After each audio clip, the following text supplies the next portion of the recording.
gentlemen, the Warbosses of Da ApORKalypse. What's the crack, YouTubers, and welcome to another episode of Warbosses of Da ApORKalypse. They're like, the fuck? I am your host, Scared here, and in this episode, it is our New Year's episode, so it's the first episode of 2021, so Happy New Year to you all. And with me on the show tonight, we have none other than Steve-O, in that direction.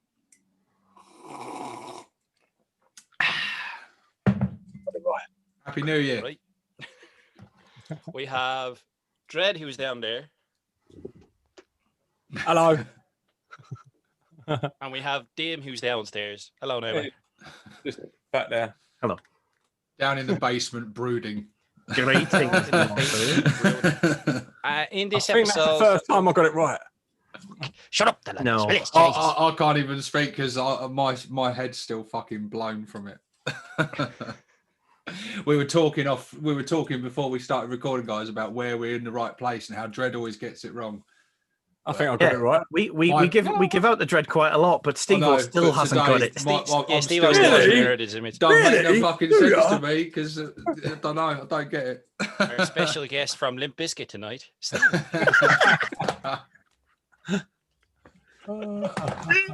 Oh, you made me drop the lighty a bit.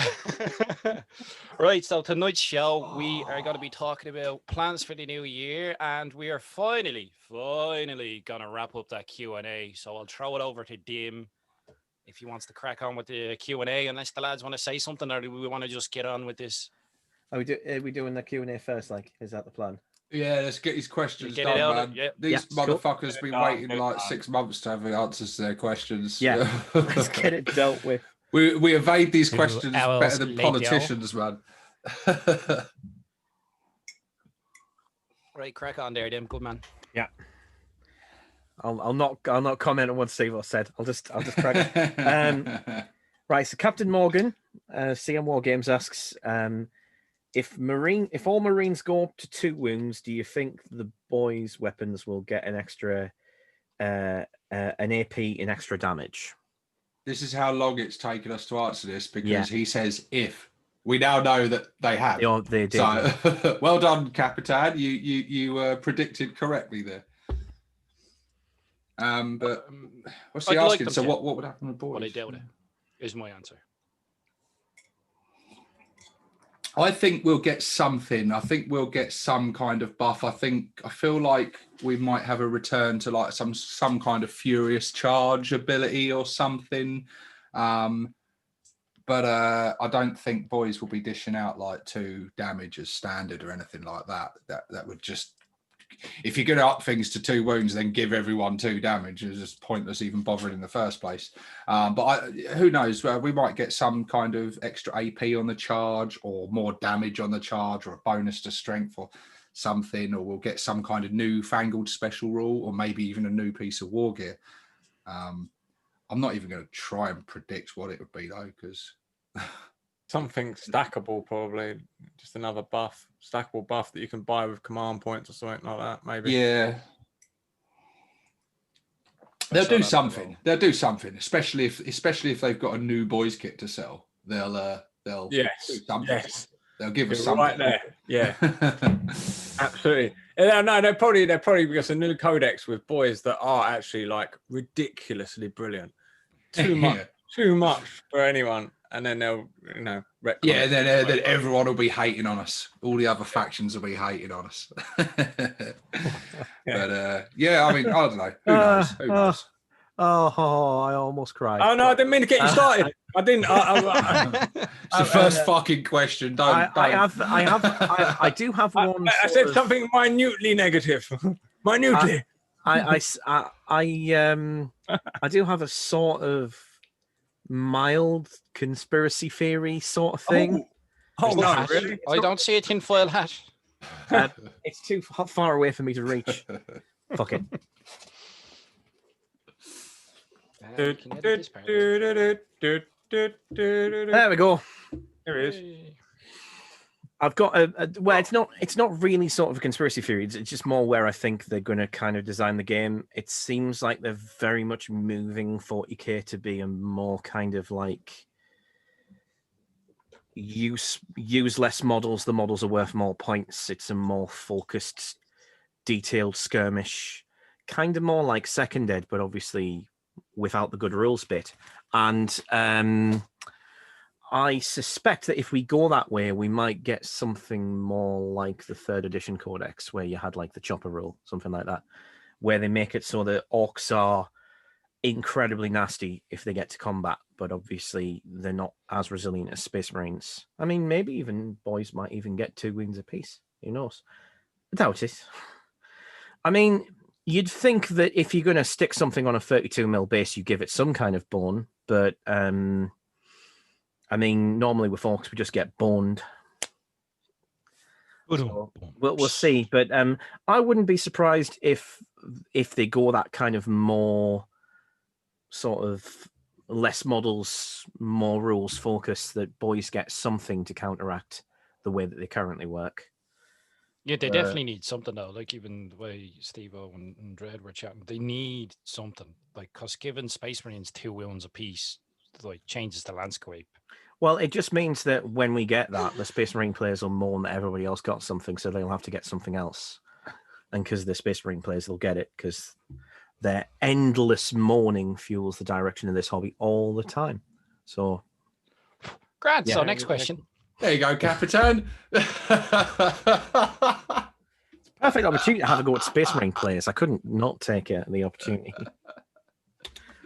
So, G, the Hyper Sapien asks, what orc character would you like to see get new rules in 9th edition and a new model, obviously? And Nazdrag. why do you like this character? Nazdrag, so the Blood Moons will shut the fuck up. Anyone in particular, mate? No names in particular come to mind. I can't think. Nazdrag, because it'd be nice to get another character in Mega Armor, like Nazdrag had Mega Armor. It'd be nice to get like a generic character of Mega Armor for some reason. I've got no idea why. Well, you know, I would welcome. There's wishing and then there's pissing in the wind, Dim. So you know. Obviously, my first choice would be Nazdrag, but I would honestly welcome the return of pretty much any character or a brand new character. I just think we need more characters. We've our named characters have dwindled over the years. Well, our HQs in general. And no, that doesn't count. As awesome as it is, it doesn't count.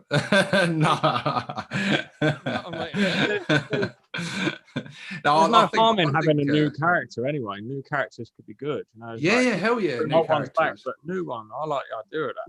Yeah, hell yeah. Yeah. A mixture of both, man. I'd love it. You know, how cool would it be, the new codex, we get a return of some classic names, updated, and we get some brand new names. And it'd be nice if every clan was represented by at least one named character. Like, look at the Necrons, man. They've got like they had like sort of no personality in characters for ages, and then they just went wham and hit them with fuckloads of characters, and they've got like so many named characters. No idea who did that. Ours have dwindled. No idea who was responsible for that. I'm hearing a buzzing sound.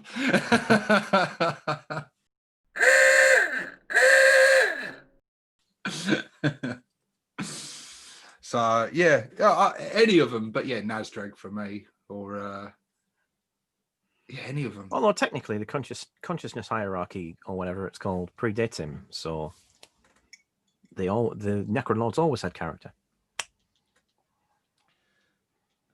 Dread. Yes. Do you want the question again, Dread? No. Are we I done? like it. Yes, I agree. Dread's taken the SCADA approach to this one. That'll be an economic. Whatever. Move on. Well, he's got his freaking character. Like, Badrock's back already, you know? Yeah. I didn't want to say too much anyway, because I've already got. Yeah, you got nothing to moan about. You got a fucking character. Yeah. To be fair, I don't even know why I fucking. I couldn't exactly say, oh, you know what? Another freebooter character'd be nice. I said a new character. Didn't want to say another freebooter character because then that'd be in the wound, wouldn't it, Steve-O? Well, do you know what? I moan about it and that, but actually, for my own personal armies and that, every faction I've ever done, I've never actually used name characters in games. I always prefer using the generic ones, kitting them out with what I want them to have, and then giving them a name myself. I've always preferred that approach. But if they brought out a stunning model of Nazdreg and he looked really cool and he had, you know, then I'd just be all over that. You just have to do it. I've used name characters before, although I would kind of prefer more sort of characters that were sort of ostensibly named characters, but they weren't really individuals. They represented a particular like personality symbol, type. like more of a symbol of a particular or personality type, or like you're thinking of like that prospector from back in the day. Well, no, actually, I was thinking specifically of something like the Red Gobble. But when I did my fun, when I did my fun era Rebel Grots, seeing as it's New Year's Revolutions, or Makari, because he ain't really a, you know. No, that's the original Makari. Kind of he says otherwise it's wrong. So it's kind of a symbol of like, you know. No, we could have characters. We could have characters represent some of them sub factions. So you know, like the the tank hunters and blah blah blah. You know, like characters that are really dedicated to that. Like Snickrot, like a specialist named character. Yeah, well, we have thing. Snickrot and we have Zagstruct and stuff. We used to have more. There used to be a Snakebite one for Run Terriers. Yeah, that sort of way. Yeah, that makes more sense. That's what I did with my Rebel Grot characters in fan decks. I had a load of archetype ones who were just like, they were not so much named individuals, but they were kind of like represented an archetype, really. So like caricature. So I had the Great Saboteur. He's like just broke shit. And then I had like the Black Gobble, who was like an assassin. And then I had the Revolutionary Hero, and like a bunch of other ones, a Raider Captain, and just ones that represent a kind of an archetype. So people had like a special character, but they could fit their own character into it more easily. I'm surprised GW didn't go that route, because I think it would be pretty cool if they did. I'm surprised they haven't given us more characters, because I think, like the way I was talking, I was saying like, I probably don't use them a lot. But you kind of, if they come out, you're going to buy them, aren't you? You're going to buy them. I mean, look at Gazgul. Gazgul's still on the fucking sprue. But I had to have him.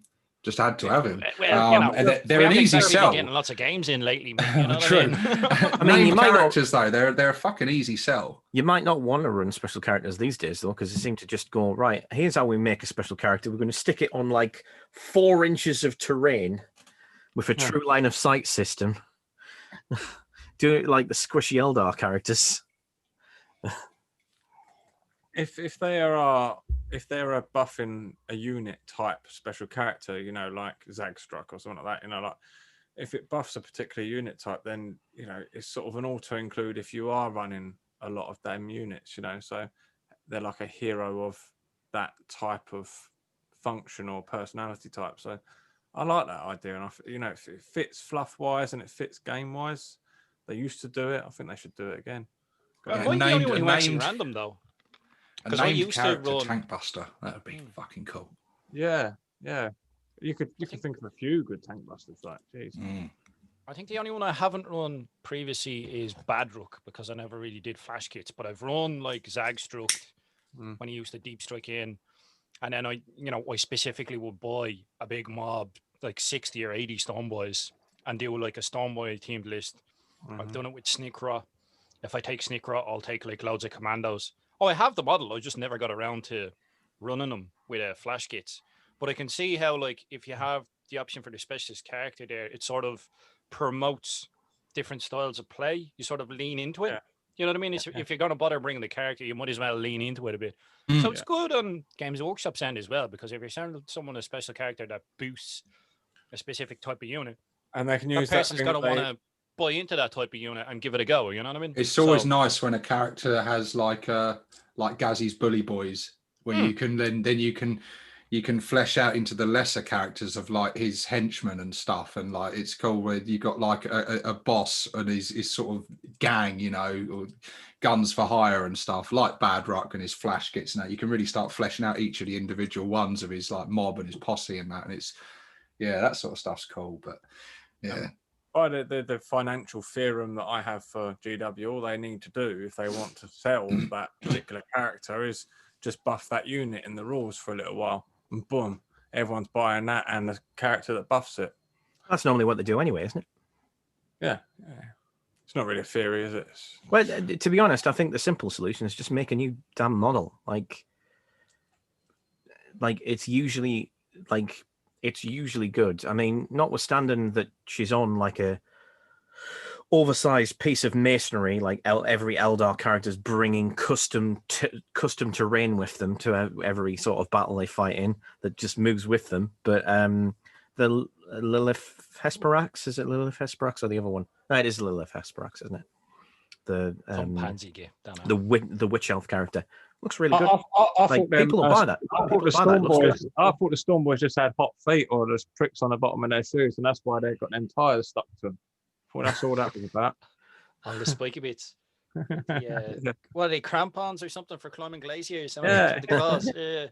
Yeah, that's why all that debris stuck to their feet. You can do them flying if you like. You just, it's just stuck debris.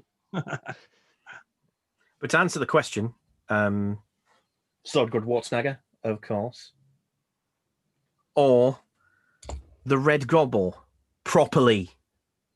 Not going to happen now. It doesn't matter. I've got the proper model. I've got the proper model, and I can do my own rules. Actually, I already have the proper model. I already have. Next question. I converted it. What Ork unit would you love to see added to 9th edition that has never had that they've never had? Grot snipers. Something brand new.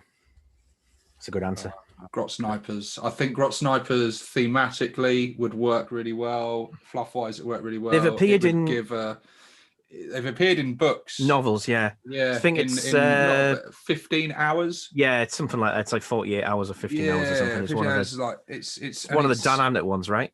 Yeah, I can't remember who wrote it. It's not a bad little read. It's a one-off. It's a one-off. It's not like a continuation one. All right. And it's all right. It's about, and it's the average lifespan of an Imperial Guardsman on this planet, which has been in a stalemate war with the Orks for years and years and years. And it's basically they're basically fighting trench warfare. And you've got Grot snipers in there and stuff, and they're having to go. I can't remember the details. I think they're having to go out and rescue one of their squad mates or something. There's Grot snipers out there, and yeah, it would just be really cool. You could have some really cool special rules for them, and the miniatures would be cool, and that you could have like scavenged like Imperial sniper rifles or whatever, and not many Orks are going to be seen dead with a sniper rifle because it's too far back from the action. Same like principle as like mech guns and big guns and stuff. Well, the one edition where Orks could use sniper rifles, they only hit on a 4+, and if they rolled a 1, they shot one of their mates. That's the rule I would love to see with Grots, because I've already covered this in my video. Because Grots are good shots. Yeah, but I would love to see the rule where the Grots love to take a bit of revenge on the Orks that have been brilliant and like pop some sneaky bastard shots in. I'm down for. Roll a 1. You roll a dice. You roll a dice before they shoot. On a 1, they have to shoot at the nearest enemy, friend or foe. Which would just be a cool little bit of randomness. Or better yet, you just have it that anytime any shots that miss on a 1 go towards them. Or something like that. And it would be cool if they had some kind of rule like a little bit like the Eldar Rangers, like scout snipers and stuff, where they got like camo cloak stuff. Like Grots are small, they're sneaky, they're very good at hiding and stuff, because they're supposed to be crawling in and out of the I know, going along. Like, they're not running across the top of it. They're not stomping with the Orks right across the battlefield. They're running in between the broken bits of terrain and stuff. And it would be cool if like Grot snipers would only take that further, because they would be like sort of elite specialists among the Grots and stuff. Hiding in little broken bits of pipeline. And I've seen loads of people like do conversions of Grot snipers and stuff, and they use like guardsman rules and things for them. But it'd be cool if we really had our own data sheet and stuff. Definitely. And I've brought it up before in forums and stuff, and on Facebook and things, and people are always a response I get to it quite often He said, well, no, because it's just for killing infantry and orcs have got enough for that. Yeah, all right, game-wise, maybe, but fluff-wise, and, maybe they wouldn't be an ultra-useful unit in an army of where we have lots of anti-infantry stuff. But snipers? Who cares? It would be cool as fuck. Cool. Snipers can target It heroes. would be cool as fuck. I mean, you could fit Snipers them. can target heroes, though. They can Dim in your army, obviously, it'd work really well. Yeah. Scar in your blood axes, it would fit thematically with yours really well. I mean, it fit great in any orc army, really. It'd be a It cool fulfills a little role unit. that Dim was saying, though. Like, we don't really have the ability to take out enemy characters from a distance. Like, you have to build a super specialized thing, and then you have to risk a warboss to do it. And taking out like a Space Marine captain with a little Grot sniper at the back would be hilarious. Hilarious, yeah. It would be great. So yeah, Grot snipers for me. Yep. Yeah. I'd probably go Scarboys. I don't think they've had models for them. I think They have, but not in a long time. Yeah. So I'll put Scarboys into the mix then. Because we haven't had them in such a long time. Second dead. Yeah. So All right, long time. there you go. Yeah. So early 90s. It's been that long. And I think they were the pre-existing ones from Rogue Trader. First Dead as well. So yeah, they're probably just the First Dead just models. gave them a position while they were in the transition period. So technically, we haven't had purpose-made Scarboys. So I'd like some purpose-made Scarboys. The interim between boy and knob.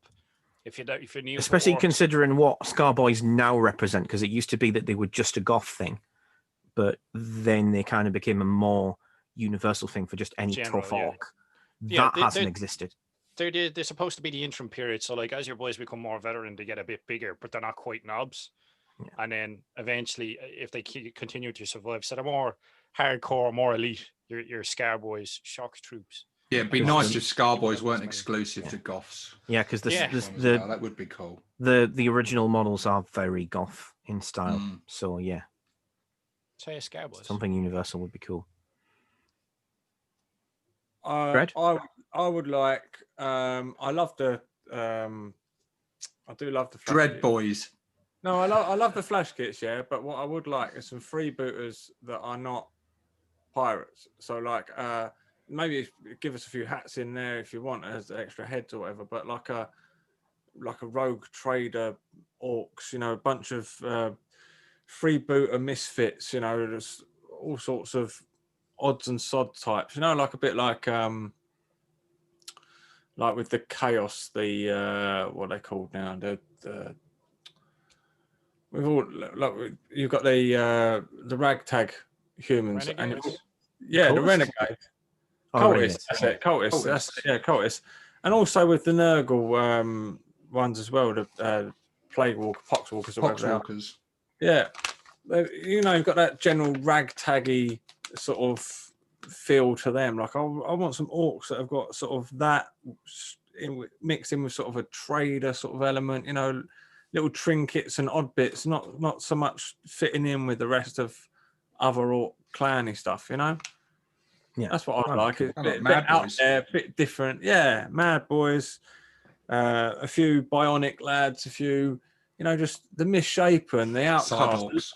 Baddies, perhaps. A few fatties and a few, skinnies. Like a bit of variety. I'm working on some fatties at the moment, actually. I'm just sorting them out into bags. I've got some fat knobs being made because, you like a knob with a bit of girth on it, don't you?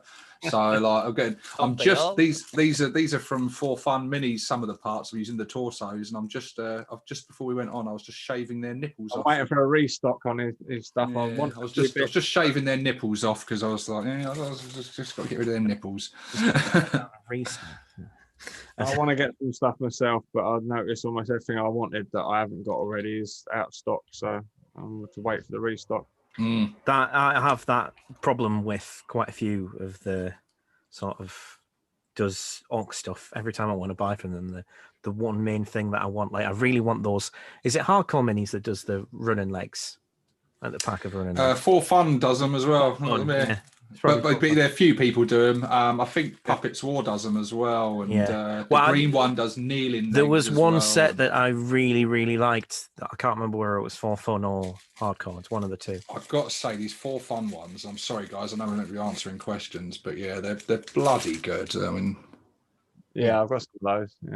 Yeah, really, really good. They come in like 2 parts, so you get like the other leg to attach. And Friday ones, aren't they? I haven't used Top tip. Buy those from whoever does it. Buy those ones from whoever does it.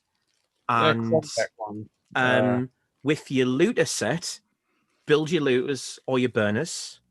Probably your looters. Build your looters out of it. And then take the running legs, take the burner torsos, and make burners with them. And they're running. Oh yeah. Or make running looters, because that's about as orky as you can get. Yeah, that is kind of funny. I mean, you won't hit the broadside of the barn. Which they won't anyway, so you know it works. Yeah, they missed because they were running. It's fine. You can get some good poses with some of the Cromlech ones too. I like. Should have let the Grots keep all. I've got the 4 fun ones, but I haven't started modelling with them yet. So all the running ones I've got so far, I think, were Cromlech. Next question. I haven't answered yet. You cheeky fuck. Next question. I'd fuck off. I would probably bring back Grot Bandits. Oh yeah, nice. The Red Gobble properly, or Evil Sun Speedsters. Some speedsters would be nice. Right. So, what do you mean by properly? As in, make the Red Gobble a HQ choice? So, make it a HQ choice. Give it some decent rules, and not have it as a stupid Christmas theme. Right. Or if I'm supposed to swallow the Christmas theme and keep running with that silly nonsense, then I want for Easter a Baden with bunny ears. It's only fair. Anyway, Lexington asks, how soft and fluffy is Dim's beard? Is it more silky or rough and bristly? However you want it. It's however you want it. It's kind of like sensual sandpaper. And now that we've moved past the TMI, Jazz Wright asks, would you like to see GW release a Primork kit? If so, how big should the models be? Okay, so the first thing we need to ask there is what, by definition, is a Primork kit in our understanding? And then once we understand that, then we can have, the context in it, because Primork, I think they're talking about obviously like kind of War of the Beast, don't they? Prime orcs in like larger, more intelligent, just bigger, nastier orcs that are sort of probably halfway between. Leave it to 30k, otherwise you just might as well be using knobs, didn't you, in 40k? If you want to represent them in 40k, use knobs and call them boys, and then you're going to need something bigger to be the knobs, I suppose. I think I'd say Prime Orcs would be like sort of halfway between like the Krork and Orks as we know them now, kind of, that Orks as the lore says, it's kind of devolved kind of, but yeah, what Dread says, I think if they were to do them, then for 30k for Horus Heresy stuff, for that kind of era, yes.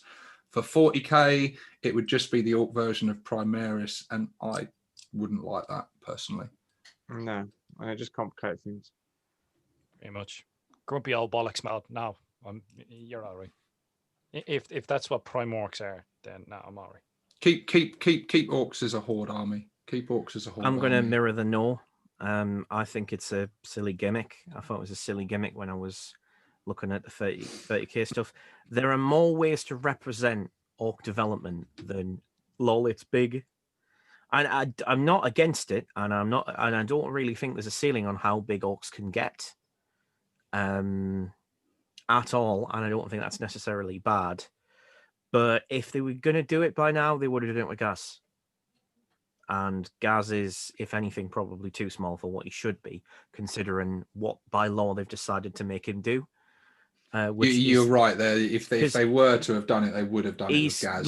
He would have represented the start of it. He's launching the biggest war Orks have ever conceived of in the entire 40k universe, and he's a little shriveled, tiny thing going by his head. It's mostly armor, right? That's not a Primork. Like, in fact, his head has shrunk. Orks get bigger by being aggressive. He is deciding to take on the entire universe. It is impossible to get more aggressive than that, aside of having an Ork bright enough to think there might be a multiverse. Why is he so small? If they're going to have it in the law that Orks get bigger because of that, then they need to be consistent with that, and they just aren't. So I don't think it's going to happen, for one. And for another thing, like, I'm kind of relieved in a way, because it's just like, that was the thing about the beast, is like, how do we top the previous book? Oh, let's have one that's even bigger. And it's just like, who cares? Like, yeah, I unusually I'm kind of with you there, Dim. It is kind of lazy, isn't it? They're back again, but bigger. Yeah, it's just one of these problems we've ended up in since the Primarchs decided that they needed to be like 20 foot fucking tall each, apart from those two twins. And because of that, the Orks had to be bigger, so they could be a challenge. But it's understandable with Orks though, because as they become more hardened over time, at least in our lore, it's established that Orks do get bigger as they become more venerated.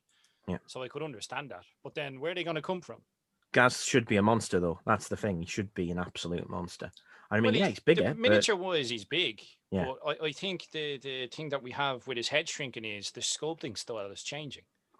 Yeah. They're making the heads smaller to perceive them as being bigger. It's sort of that like bodybuilder, roid raid, sort of little tiny pinhead, and fucking. That's the aesthetic they're going for now. Well, it's not much of an aesthetic, I would say. I'm not a fan of it myself, but I think if we're getting any future sculpts between the Blood Bowl Orks and now Gazgul, that's what we're going to be getting. Yeah. So that explains his head shrinking, I would say. But yeah, next question.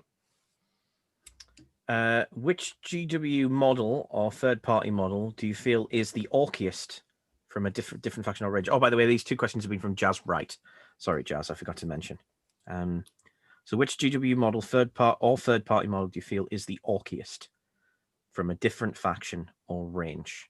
So from the orkiest and non-orc, is that what yeah, you're it saying? seems to be, yeah. I suppose you could maybe go for like a third-party like orky thing, but yeah. Ramshackle games do a lot of orky-looking stuff that isn't actually orky, industrial-type vehicles and stuff. There's Port Party or GW that's not Orc. But I think some of the Necromunda, like the Goliath things and stuff, like Necromunda, the gangers and stuff, because they have that same kind of vibe of ragtag. Sort of, it fits very well with like the Orc lore and the Orc way of battling and stuff. So I think anything along them kind of lines kind of has an Orky feel to it, and I think a lot of people are drawn to them for digger knobs and stuff, aren't they? Use a lot of that sort of stuff for that kind of thing. I've got them for that reason. You see, like the Ogrins, aren't they like the Pit Fighter Ogrins or something like that? You see them converted quite a bit into knobs or Warbosses, and then that bot that they have, I forget the name. The Ambot. The Ambot, yeah. You see that getting converted into a Warboss, or even are they the Castellan bots with the Mechanicus? The robots that look like they're from the 60s. Castellan robots, yeah, they make another good basis for a Warboss. So there's quite a few miniatures out there. Anything that's sort of like you're saying, Steve-O, sort of danger. Yeah. But anything that's chunky, you know what I mean? You could fit a Warboss into it. Yeah. You can see it being used, definitely. Some of them Ming tanks, or whatever they are, they're good. Toon tanks. The Toon tanks, yeah. And general tanks from historic tanks. World War One. Yeah. World War One tanks.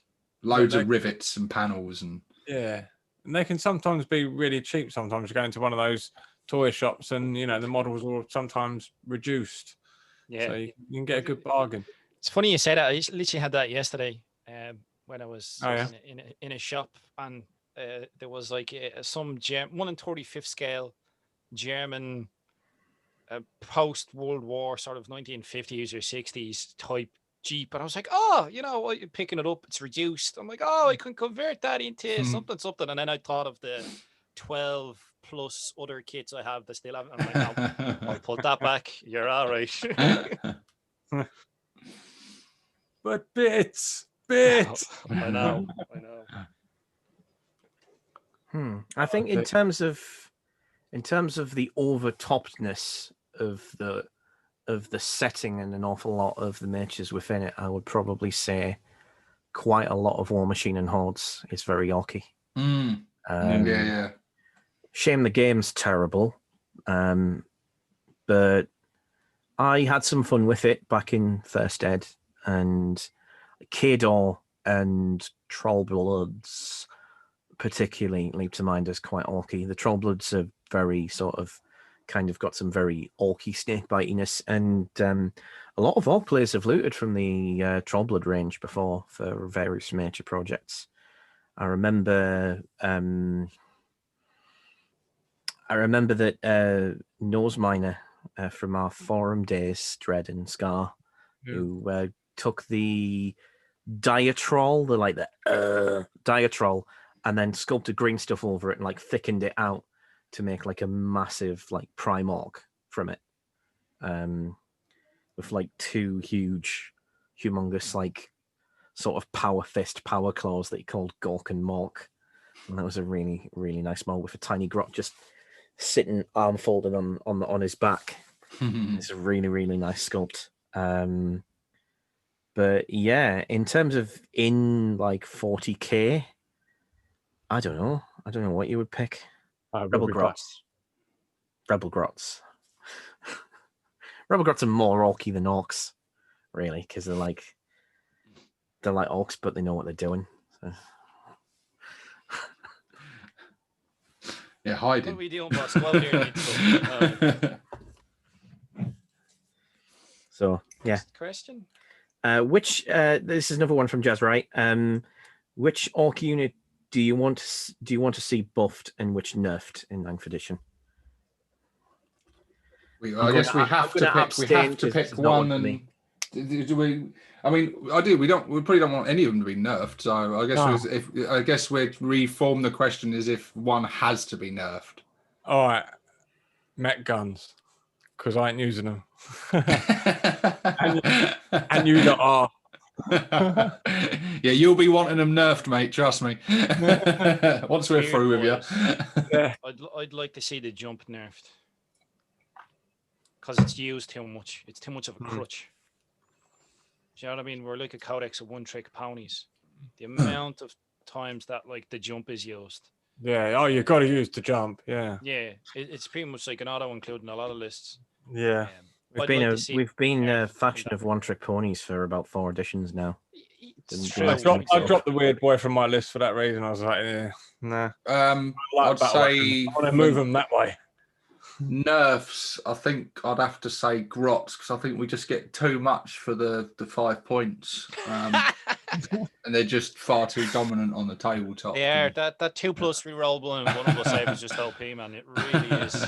Really need to nerf those mega knobs. What would I like to see buffed? Boys, probably. Boys. Flash kits deserve to be better than they are. Well, they're pretty good now. Flash kits are all right now. I mean, they used to have the crappy 6+ save, and they had some pretty. They've got like better range. They've got their decent armor save. They've got to pack out some nice firepower. I think flash kits are in a pretty good place. But I'd like to see boys, like going back to the very first question, bring back some kind of furious charge type ability. I'd like to see them really devastating on the charge.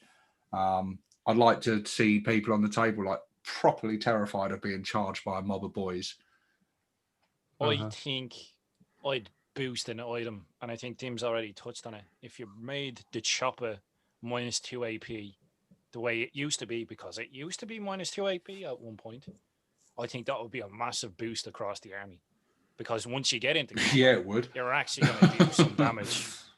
then you And want to then shoot that'll be slightly, across the so- board because like who gets sluggers and choppers? Boys, knobs, you know what I mean? Commandos. Most of them have it. You can give your big mech a chopper. You could do your warboss with slugger and chopper. I've got a unit of 5 knobs with chopper in both hands, and just double chopper knobs because that's actually a lot of attacks. Yeah, I used to do like 10 knobs with sluggers and choppers on the charge in previous editions, and that's like 50 attacks. My mate was like, "How many?" I was like, "Yep, 50 attacks. Your space wolves are dead." Yeah, that strength 5 makes a lot of difference as well. When they're all them attacks are wounding on 3s instead of 4s as well, it makes a big old difference. I know I abstain for this. but I 5 of them actually- double wielding, chopper in both hands. That's twice as many. I know I abstain from this, but I've got an answer for this, which covers both at the same time. I just think Orcs should be more like Skaven in Warhammer Fantasy Battle. I think overall, most of the time, we probably shouldn't win. We should do crazy shit that typically goes wrong, but have the facility for every now and then for that crazy thing to be pulled off, and that crazy thing has to result in something far better than any other faction can do, and as a result you get some absolutely epic games. I think that'd be really good for Orc players, because most Orc players aren't competitive enough to give in that much of a shit about winning every game, like it would give people a number of tells. I know that's not going to happen because that's not the direction the Games Workshop's moving in. They're more tournament focused. Commanders, would it, if Orcs were just deemed to be stupid? Well, no, that's not what I mean. It's that their output damage wise. It's risk reward. We've already. Here's the thing, Dread. Though we've already a return of the red button and stuff like that. Yeah, but we've already got the risk. We always get the risk reward. The problem usually is, and this was especially true during the 4th edition Codex and 7th edition Codex era, we would get a risk reward thing where it would straight up not work, or straight up hurt us, or if it worked, it would be about average of what other factions already had. We didn't really have anything that was sufficiently better than what other factions could do without any trade-offs. Most of the time when we used our thing, we'd end up with an average result, which, didn't justify the trade-off and was never reflected in points. We were always costed by expecting it to do its best rather than what was more likely to be an average and useless result. An awful lot was very, very situational. The only thing we really had that came close to that kind of craziness that I'm talking about is the shock attack gun. And only one of the results really did that, the 666, which the only time I ever got it off, I was targeting an empty rhino. I had that happen once. But I think that style of gameplay, though, that you're talking about, that skews against people who don't play Orcs, because from the person who's receiving that point of view, if they're not playing Orcs all the time, they're going to think Orcs are OP. Oh, you destroyed this, you destroyed that. And it's like, well, yeah, in that game, but you weren't there for the other 11 games, mate, where I got, where I killed myself. Yeah. So it's... rolling fireballs uphill don't always work, Yeah. I can understand it, but I can also see the downsides to it as well, if you get me. I mean, it's never going to happen because it's like 40k is now like a tournament game, so it's not going to happen. But I would prefer it. Yeah, that's the same reason that you don't have that anymore. Is the same reason we don't have proper looted vehicles, because the randomness. If we had that random element, we could still have the looted vehicle, couldn't we? So, yeah. I mean, like, that was one of the things that used to sort of irritate me about the looted wagon in the 4th edition Codex, was it was a rhino that could take like a good gun, but like that was it. One good gun that was boom gun, it go boom, represents every gun that Orc, every tank that an Orc could loot. It does boom gun. And like that's it. There was no real options there to make it any different, and it still had that stupid "don't press that" rule. Just made it. Nothing still hurts. Now, 1 in 6 times it doesn't work, And here's the thing, right? Here's the thing about that. When Don't Press Start was put in, it was to balance out that Orks could literally take tanks from Imperial and Space Marine Codexes, just literally take them with ballistic skill 2, which now ballistic skill 5+. But yeah, like you could take the tank with the worst ballistic skill, and you would have the exact armor value that it had, and you had all of the weapon options that it had, and that's just fun. Yeah. And you know that just completely lost, but yeah, we're never getting that back. This tank make the loudest boom. Everybody ready for the next question? Yes. Yep. Yeah. Right. Cool. It was like 10 minutes ago, mate. Last question from Jazz Wright. Orks are a very disability inclusive faction in the lore. How do you think this could be better represented in the miniatures? And he's More like, bionics. I want a Professor Xavier Ork. A wheelchair-bound Ork. That'd be cool. Yeah, I think they are very they don't care, do they? Like they get limbs chopped off and stuff. I mean, it depends on in the type of disabilities you're talking about, but certainly I mean they do the bloody squig brain transplant and everything, and yeah, they go for it. Just more bionic bits and stuff on the sprues, more cyborg bits and stuff like that. Yeah, for sure. I mean, they welcome like Mad Boys and stuff in. They whatever Orks. If it's out there killing stuff and giving them a laugh, then they're all welcome. Two Orks both facing opposite directions, holding a plank of wood over their shoulder. To you. Yeah, like a lot of the third parties deal with to me, Barry. A lot of Too the soon. third party producers do some of the bits already, so that it harks back to the likes of Gork and Morker, where you'd have an Ork that would lose its legs and get a gyro stabilized mono wheel. Yeah. I don't see why Games Workshop can't do one sprue like that, the way they do conversion sprues for some of the Space Marine factions. I have 2 examples right here. This would sell. Like if there was one bit sprue like that, One skin. that we could put into the faction, even just for flavor, it would sell like hotcakes. It really would. Actually, that's a cyborg running legs as well. See, there you go. The problem is we've got too many companies that cater to the cyborg stuff that I think GW are never going to touch it, which is a shame. Yeah, but I would like a full-on cyborg unit. I'd be happy with that. Hell yeah. Full-on cyborg slashers unit. Yeah, even if they were like answering that previous question, like boys like he used to be able to do Grotsnick and a cyborg. Yeah, it's like a release. Cool. I'd be down for that. Hell yeah, I'd be happy him with and that. all his sort of mad Frankenstein-esque creations, like because GW do that, and that's how you can buff boys. There you go. If you want buffs of boys, you can have a proper Scar Boy upgrade. You can have a proper cyborg upgrade, like we used to have. How about that? And Mad Boys coming back would be another good one. I mean, they might not touch it because they might be they might think it's a little un-PC, which I suppose it is, particularly because one of the groups is called Schizos, which is difficult to kind of pick. Yeah, but is it really? They're sort of being included. Well, yeah, the attitude that Orks have to Mad Boys is very positive, and it's kind of a good thing. They kind of enjoy them to an extent. Be 2021 though, some people wouldn't get the joke. Look, somebody will get offended about bleeding anything these days. You'll be damned if you do and damned if you don't. Yeah. Or some people might say there's offence taken, and then people think, "Oh, there's been offence taken," So yeah. Be used as a hot potato anyway. Stay on target. Right now, all of the remaining questions from now on are Marcos's. This is Marcos Castellanos' one. So yeah, he's got some good ones. These are good questions. I kept them till last. Jazz and Marcos's are among my favourite questions.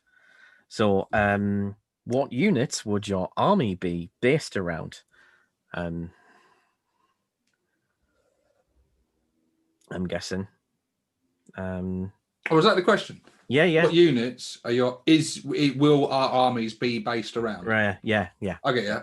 Well, mine's a dread mob, so yeah, it's based around cans and dreads. Grots, Yeah. grot tanks, net guns, and big guns mostly. There's not an awful lot else there. Boys, grots, looters, and commandos. Dread. Mine's speed war. It's a 1-2 punch. It's a left-right because I've got double of everything. So I've got 2 battle wagons, 2 lots of mega knobs, 2 lots of boys, 2 death copters. So it's like Nice. toys times 2. That is very dread. Yeah. Just saying. What recommendation? What paints do you recommend to try? Specific color and brand, please, and how do you use it on your collection?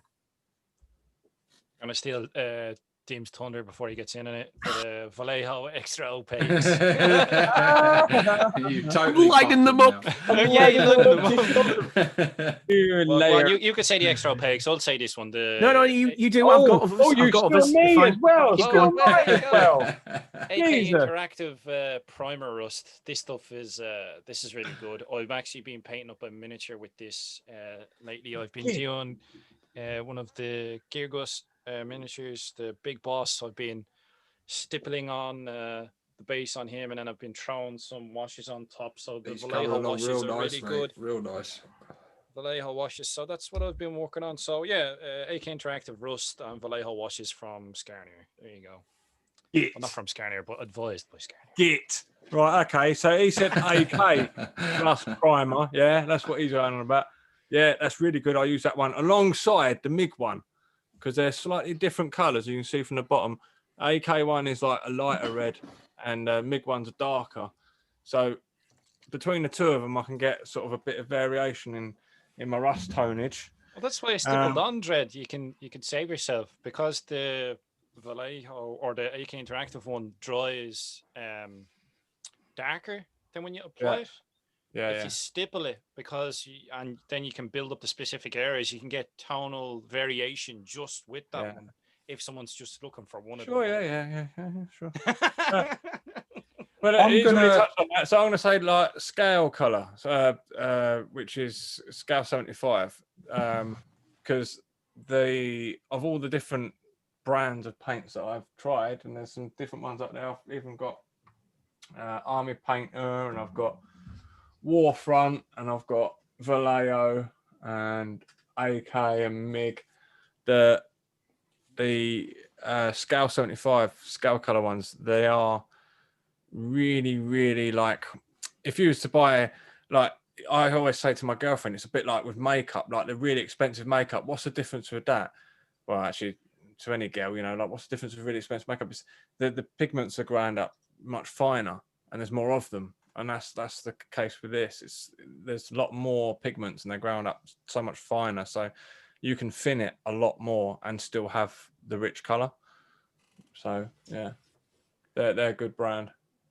I don't have a huge amount of experience of like trying out many brands. I made the switch from GW to Army Painter primarily because Army Painter's a good price. I think it's a good entry level paint. I think it's not loved by all hobbyists. I see some people, you know, there's a bit of negativity towards Army Painter from some people. I think it depends sort of what level you're at. But I think painting style, I think, because it's a layer painter's dream. Motherfucker, you keep interrupting me every time. You throw my brain off. You know how slow it works. It works? Yeah. Fuck you, Dim. So you finished, have you? At the back of the class, yeah? So, okay, motherfucker. No, right. So, Army Painter, right? For me, I like. I'm not the best painter. I don't go in for the. I wanted something simple to use, and the way Army Painter kind of sell their brand and their stuff, it's very much paint on your base coats, slap this stuff over it, liquid talent, and then throw in some highlights and you're done. And for me, that was just music to my ears, because when I got back into the hobby, I realized that GW's entire range had changed a lot, and they got layers and they got technical paints. And I was like looking at it going, what? I don't want to learn all this shit. I just want simple what I know. And so for me, that's why I went with Army Painter, because it's a nice, good price level. And it's a good quality, I'd say a good quality sort of entry level paint for any hobbyist. And for anyone new, I'd certainly recommend them. They're probably not the very best paints out there. In fact, I kind of know they're not. But they're serviceable and they're good, and for me they're the equal to GW. But I don't want to bang on about them, because I've banged on about them enough. What I want to say is just slightly change it, is primers. People, fucking get down to the pound shop and buy these. Do not stop blowing loads of cash on any of the brands of primers unless there's a specific one of a special need. If you're just doing white or grey or black, don't waste your money. £1 a can. Save that money for more fun stuff and more miniatures. Get down Poundland or your dollar store and buy a fuckload of them, because don't listen to anyone that tells you that they're no better or they're worse, because they're not. They're not. No, I agree, Steve. I've got some too, but I do tend to use the airbrush. What's going on? What's going on? The Vallejo surface primers are brilliant. Awesome. Once you get an airbrush, that's what you tend to want to use. And look, I'm a lazy guy. I don't even use this out of an airbrush. I use this with a paintbrush. I've used it once. It's a fucking dream. I can't wait to use it again. Go for this. Yeah. I have this years. I literally have this years. Is that your paint on stuff? Yeah. It's both. Yeah, this is designed to be used for airbrush. Airbrush, yeah. Straight out of the bottle. But I use it. I paintbrush stuff on. I paintbrush prime things. I use the same. How much? I think it cost me like £10 a bottle. About £10. But I literally have this years, and I think. And then you've got these ones. These are about 3 times as much as GW paints, and they're about £6-7. They're the same brand, but just slightly smaller. And the finish on them is really good. So like even the mecha gun that I have, this is all painted black. Although when you're airbrushing, paint goes deceptively further than you would expect it to. Yeah. Just because of the weight. I think it depends what you want in that, doesn't it? I mean, it depends what you. I mean, I've always used like rattle cans, just for the simplicity of them and the ease of use and everything. They give a good even finish. And just for me, the Poundland specials, these automotive ones, are the equal. Are the equal of anything. And again, if it's about saving money and stuff, like they're a bit smaller. Yeah, but with rattler cans, you're probably like the amount of paint that's in those rattler cans is probably less than what you get in those pots. It'll mostly just be propelling agent. Whereas if you use an airbrush, you're probably using an air pump, so you're producing your own propelling agent. But we're hitting on something here, though. The state that the hobby's in now, there's so much choice. And you can pick a product that goes for you. So I've picked this because I'm like, I have an airbrush, so I have the option to throw it through an airbrush eventually if I bother to sort it out. But if I don't, I paint it on. Steve-O likes the ease of use of the spray cans. There's also, like, if you're with Dread, who has various different tones of the Vallejo primers using his airbrush, he can have more control over what the primer is. And then, just painting on whatever. There's so much out there. Find what's best for you. But, there's so much. There really is. Those Poundland ones are grand as well, Steve-O. I've used them on miniatures as well. Yeah, I got into a bit of a debate with someone on one of the groups not long ago, because they were singing the praises of the GW spray, which is there's nothing wrong with it other than the fucking price tag. And he was saying, I've tried other ones, and they're just no good compared to. And I'm like, well, you must have tried the wrong ones then, because trust me. And I said to him, and he was like, no. I'm like, look, go out and spend £1, try it on some shit miniature you not even care, and trust me, you'll be convinced, and you'll save yourself a fuckload of money. But there's always people who defend Games Workshop, no matter what. And I mean, even a lot of the third-party ones, like Army Painter, I'm a big advocate of, but I don't buy their primers because they're still very pricey as well, and you're getting the same product as you can get for £1. I pay more. The question with painting advice really comes down to as well what style of painting you want to do. What are you trying to achieve? Because do you want tabletop? Do you want display? Do you just want to throw? There are so many different styles of painting opening up to people now. Like layer painting is the traditional, heavy metal Games Workshop way of painting, and there's the style you prefer, Steve-O, like the old school GW method. And that's the way I've always painted as well.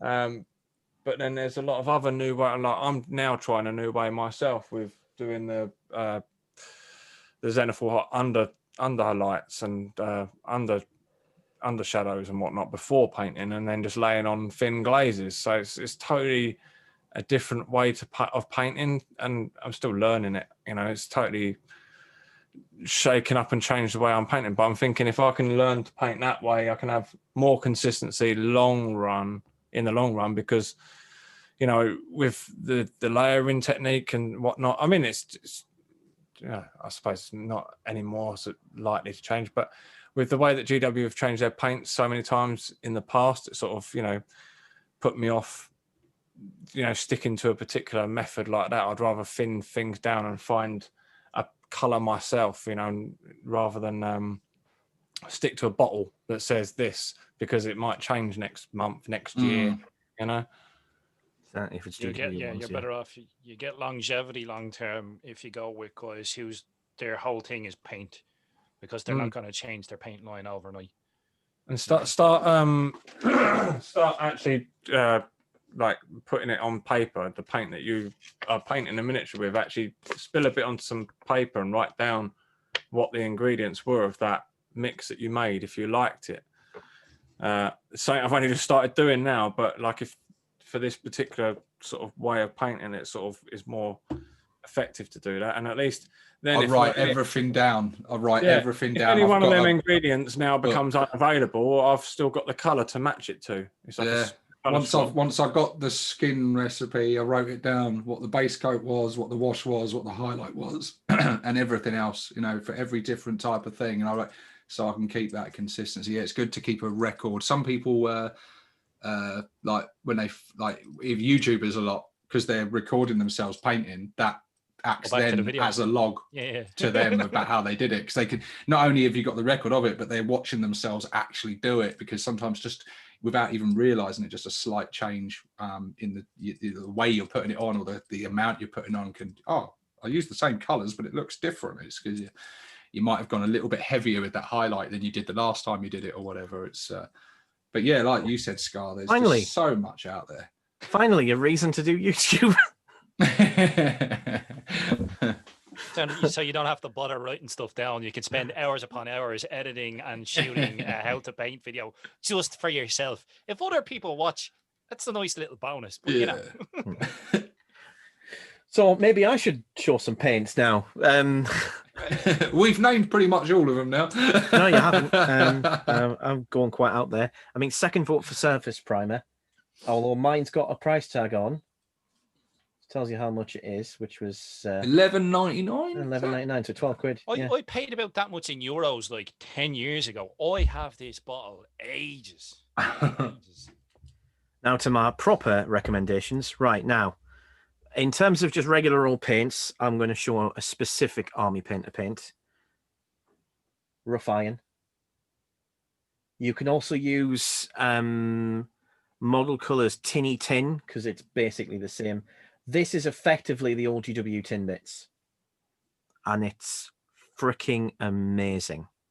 I mean, the Vallejo game color and the Army Painter range are very heavily derived from the original GW paint range, which is the Coat d'Arms paint range, which you can still get. You can buy the Coat d'Arms stuff specifically.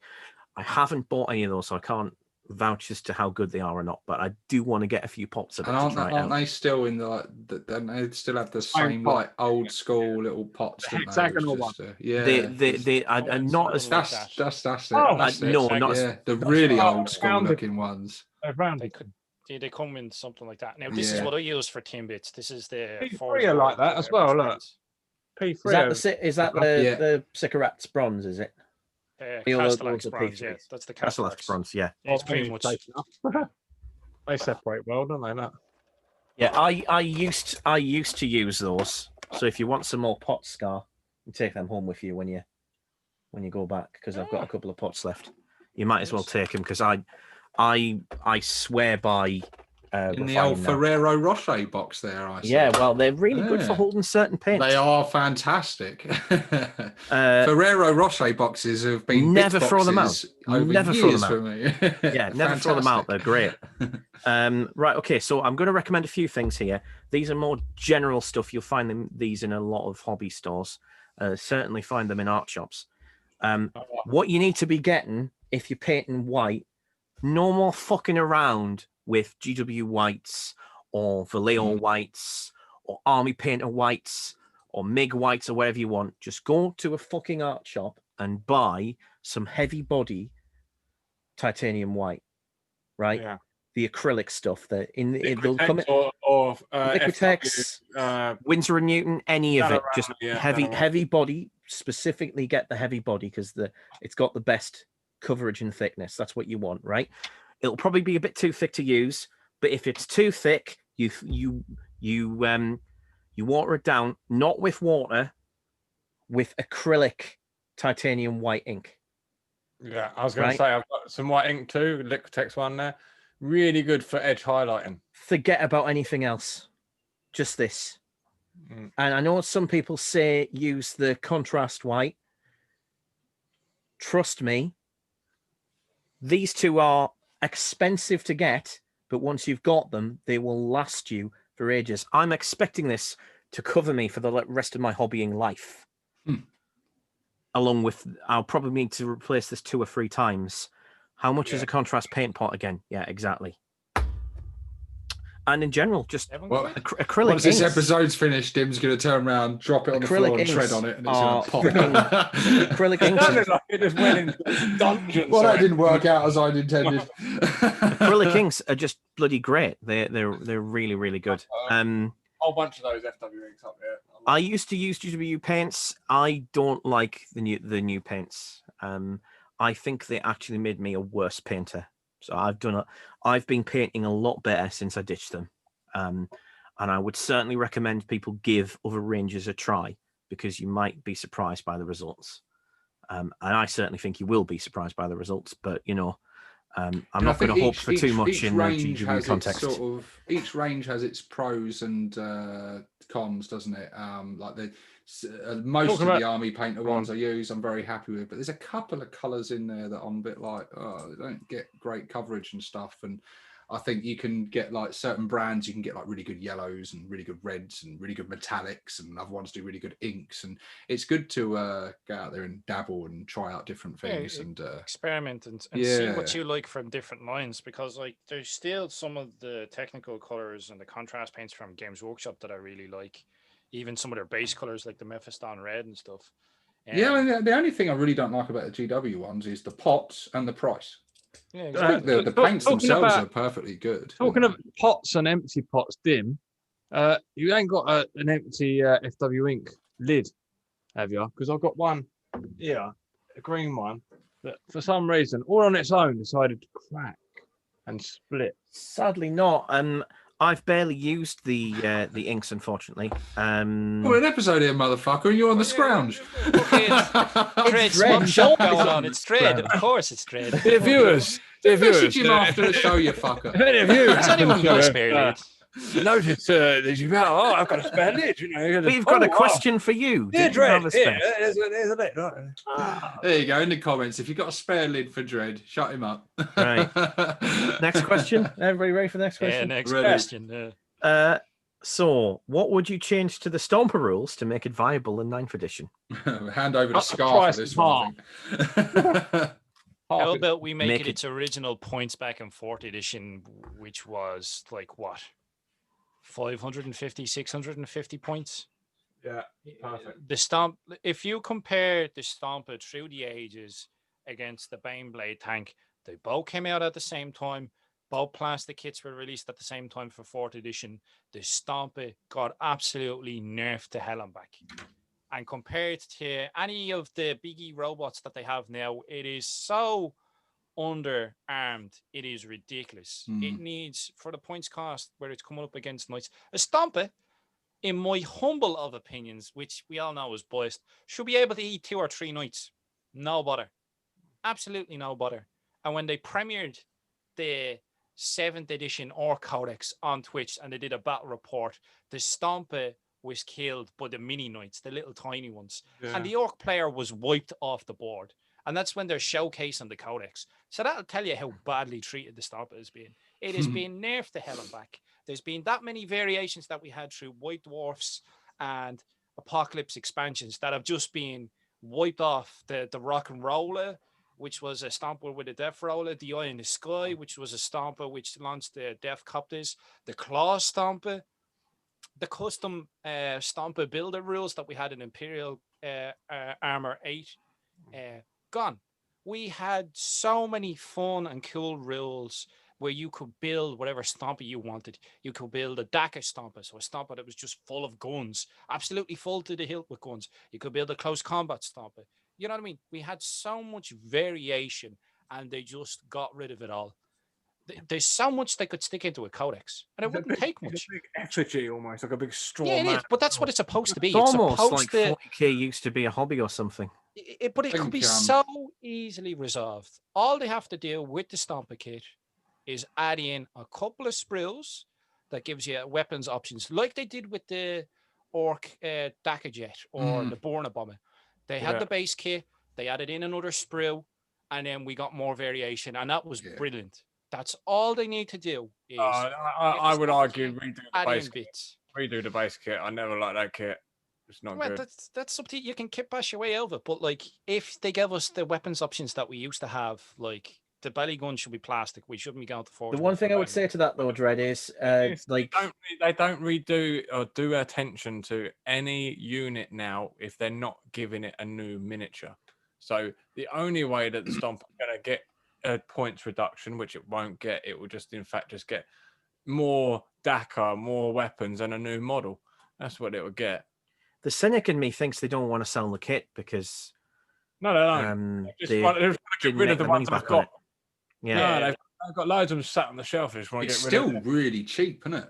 but It's still like be careful what you wish for, because if they do a new one, how much is the kit gonna cost? I mean, I don't 200 even. quid? I'm like Dread. I'm not. quid, yeah. I'm not a big lover of the kit itself, but I've got to admit, when I'm scrolling through the range now, I'm looking at it going, God, it's a really good price though. Like, it's a really good price. And I might just turn it into a bit of terrain or something. It's the original run of them. Yeah, I don't think they've reboxed it. No, it's a proper like, old school. This is just a rumor, right? But I was told by someone who worked in Games Workshop HQ that when Apocalypse originally came out, they mass produced the absolute snot out of the Stomper. And they overproduced. They didn't sell them as many as they want. Now, the rumor was that there was like a small warehouse full of Stompers stored away somewhere. Yeah, I heard about that. I know you've heard that, yeah. But the thing that gives credence to this rumor is that, as Dim said, the Stompers packaging hasn't changed since 4th edition. They're still selling that initial run of them. Very unusual for GW. Not when everything else keeps jumping up and jumping up and jumping up in price. It's been pretty consistent, and it's just kind of stayed at that level. And also, it's in comparison to the rest of the range. Now you look at it, and you go, "That's weird." Like for GW, that's like really good value. Like That's it's how a I ended big up with ass Treedom. kit. Like I ended up with Treedom at one point. I used to live in London. I'd go into Dark Sphere, which was the local gaming store there down by Waterloo Street. What's the crack, Dark Sphere? How he's keeping? I'd go in. I'd go to buy a Gorkanaut, and I'd be like, "But it's only £5 more for a Stomper." Yeah, buy a Stomper. I think now they're the same price. Yeah. You know, I think they're pretty much the same price, aren't they? Great online store to buy from, by the way, Dark Sphere. Just I'll pop in and yeah, I've purchased from them before. Yeah. That's where I get my GW stuff from, because discount. Yeah. Oh yeah. Usually Goblin Gaming for me. It's where I get most of my stuff from. Yeah, I was checking out Goblin Gaming, but they didn't have too much in the Ork range at the moment. The only money GW's gotten from me directly this year, and for the last, I would say, 3 years, is this. How much do I owe you? an arm and a leg, but don't worry, we'll settle when we meet up, which won't be anytime soon because we're going back into level 5 lockdown. Yay! Tier 4 for us as well. Yay! At least the vaccine's going around, so maybe one day we'll be free. What would I do to make the Stomper viable in 9th edition? Make its guns actually work. Give him knees. That would be knee good. Oh, Sorry. I hope there's a tumbleweed in the editing. No, no. I'm trying to get tumbleweeds in before they are expensive because apparently they're a a stock image. Chill wind runs through the studio. I'm totally gonna just get a video of a crisp packet blowing down this lane. I'm gonna put that online, and that's gonna probably earn me more than any of my videos ever will. Yep. Packet of empty meanies blown past. Yeah, you get it gets Monster copyright Monks. claimed by walkers or something. The solution, solution to the Stomper problem is to go back to an edition when it was good. That's fourth, by the way. I think I'll mirror what Scar said. Drop the points heavily. A substantial points drop. Not they've given it a few. It's they've thrown it a few bloody. They've given it little tweaks and stuff, and they've done little things to help it. I think it's got some stratagems and stuff that make it a bit better now. But I don't think by any stretch it's ever. You never see it on like competitive gaming tables and stuff. But I would like to see. Yeah, a combination of a points drop and a buff, and maybe not just to the weapons and stuff, but to its rules. Like, it's a big effigy of a thing, and I think anything near it should be fearless. Anything within a certain range of that thing, it should be fearless, and it should be a top priority of the opponent to take that thing out, because then it'll cause disarray and stuff amongst the orcs and things. But I feel like orcs, a big mob of boys running alongside a Stomper are going to be so charged up and so buffed. It should give out some kind of aura ability where the orcs just see that thing on the table and they're just like, yeah, no one can fucking beat us. We got fucking Gork with us, Even maybe replenishing boys as well.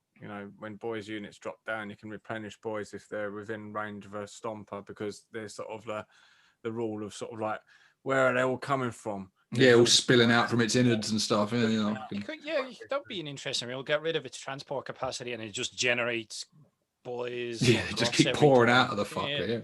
Yeah.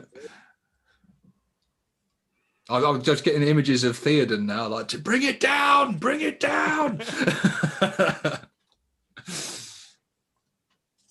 Next question.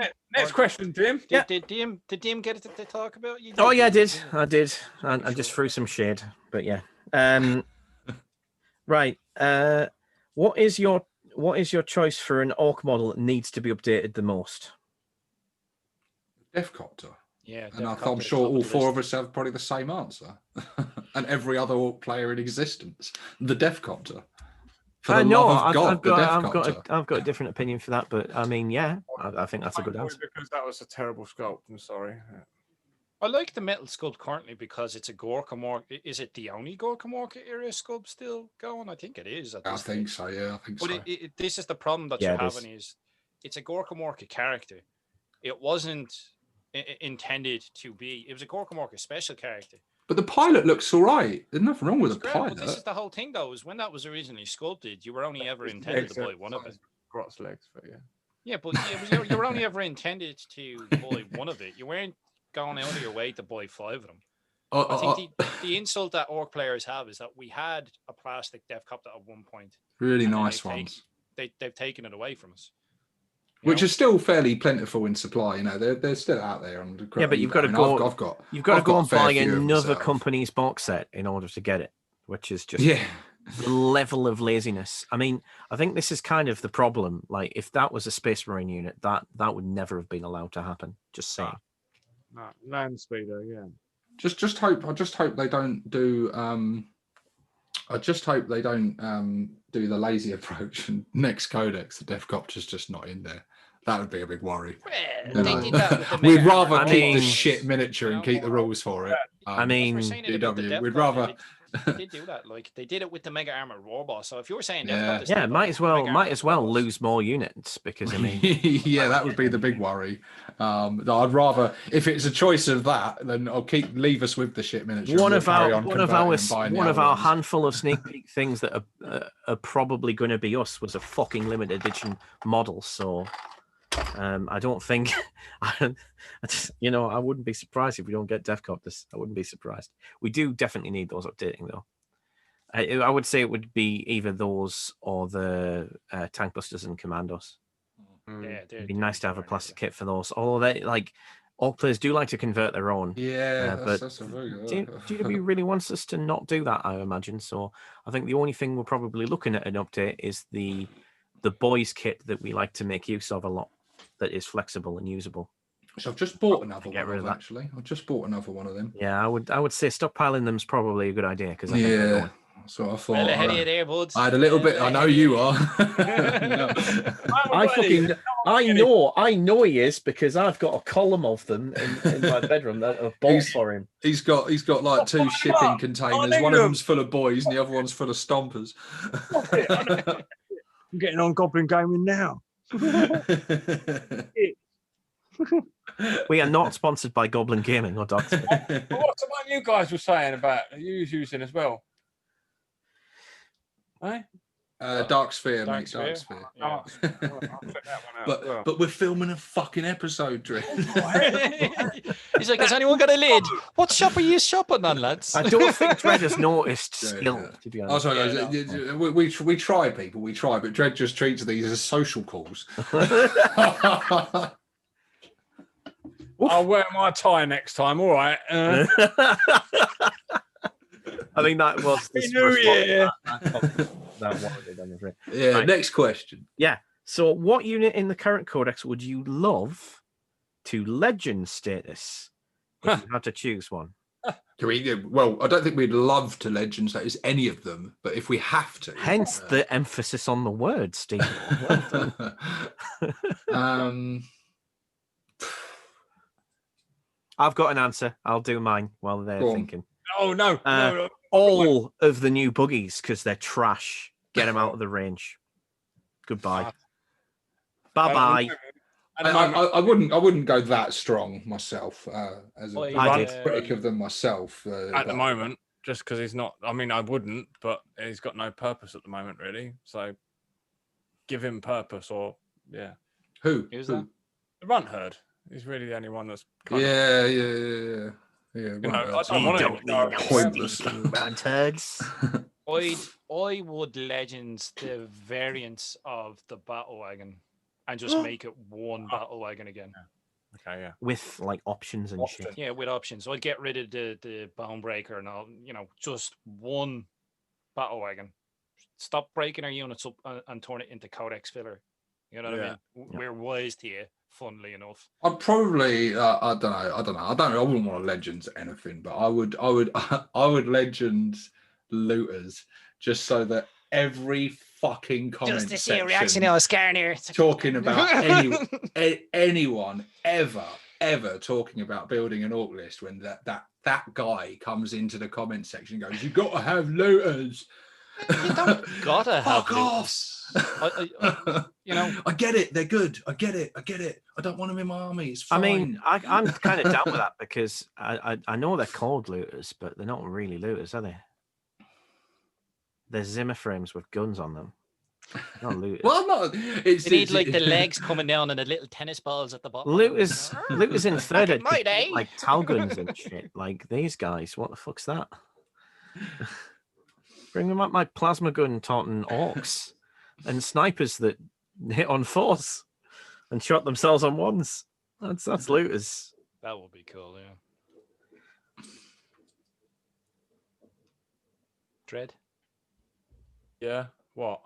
What would you legends out of the far fox? What would you legends out of the codex? I think we've done it. We got next question, I think. Really done, mate. Jeez. Thank you, though, for caring. But I I'm already trying to make sure everyone's involved. It's all right. It's all right, Dredd. You can go back to sleep now. No, I already answered. I got in there. No. It's fine. You can go to sleep for this question too. Which mini in your collection did you have the most fun painting? Weird boy. My weird boy. My wow banner nub. I had fun converting and painting him. He's fun. Yeah, he looks sick. Yeah, my weird boy. Just I don't know. I don't really know why. He was just a really fun model to paint. He was a joy to paint. My answer would be a truck that I painted about 15 years ago for a painting competition and won. That was nice. Is that in your Warboss. army?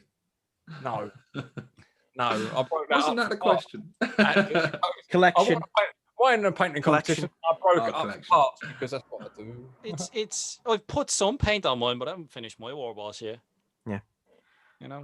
Probably the Warboss is probably one of the ones that I would go with, and also, I know it's not 40k, but it does say collection, so I'm going with my beer holder. Beer holder.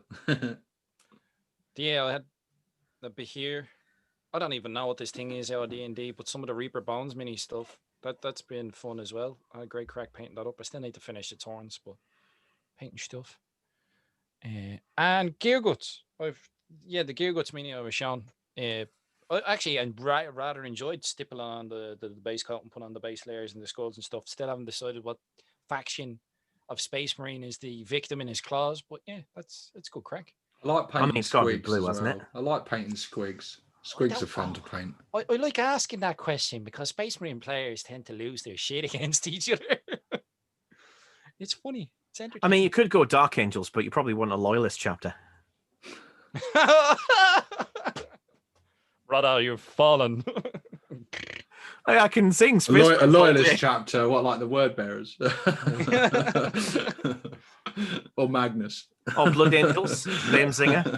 There's quite a few proud Imperial Fists players. They're quite proud people, aren't they? So good. Yeah. Having a crushed Imperial Fist. Imperial Fists and Crimson Fists have typically fought against Orks as well quite a lot. Rain's World. What's that again? Rin's World. Oh, there it goes. Excellent. Party on, Dim. Yeah, last question. It was Last question. Which mini did you have the most fun modeling, building, or converting? Good luck with this one, Dread, because you're going to have to narrow it down, mate. 40k only? It says which mini. Yeah. I only just built one. Now, my green screen's going to make this look like shit, but I built one of those Gundam Zaku. It was Master figures. Chief for a second. Well, I have it sort of kneeling with like a big feck off bazooka, but like this thing is the same. It's like, where's there? Do I have an Ork handy? I should have an Ork. You know, there you go. There's a big mecha with custom force field. So like it's a big boy, but they're fun. Yeah, these are actually quite intricate. It's weird. It's like building a model kit that turns out to be an action figure. I'm like, huh? But they're cool. They're fun. Like, I like them. I've no interest. I tried watching the cartoons. I was like, not my cup of tea. But I liked. I enjoyed the process of converting the mech guns and kit bashing and converting them. That was a fun. That was fun to just rip apart a load of kits, a truck kit and mech gun kits, and just raid the bits box and just smash all that stuff together. And that was fun. But I think the one I'm probably most proud of would be my big mech in Mega Armor, just because I was really pleased of how he doesn't look like a conversion. I just think he looks like he's just like I'm just very proud of that one. That's one I put up, and I'm like, yeah, I'm really pleased with how he came out. Yeah, what Steve-O just said about like trying to make something not look like a conversion, I suppose, like I convert everything pretty much. So for me, I couldn't pick a favorite or one that I enjoy most. It's whatever one I was just working on, probably.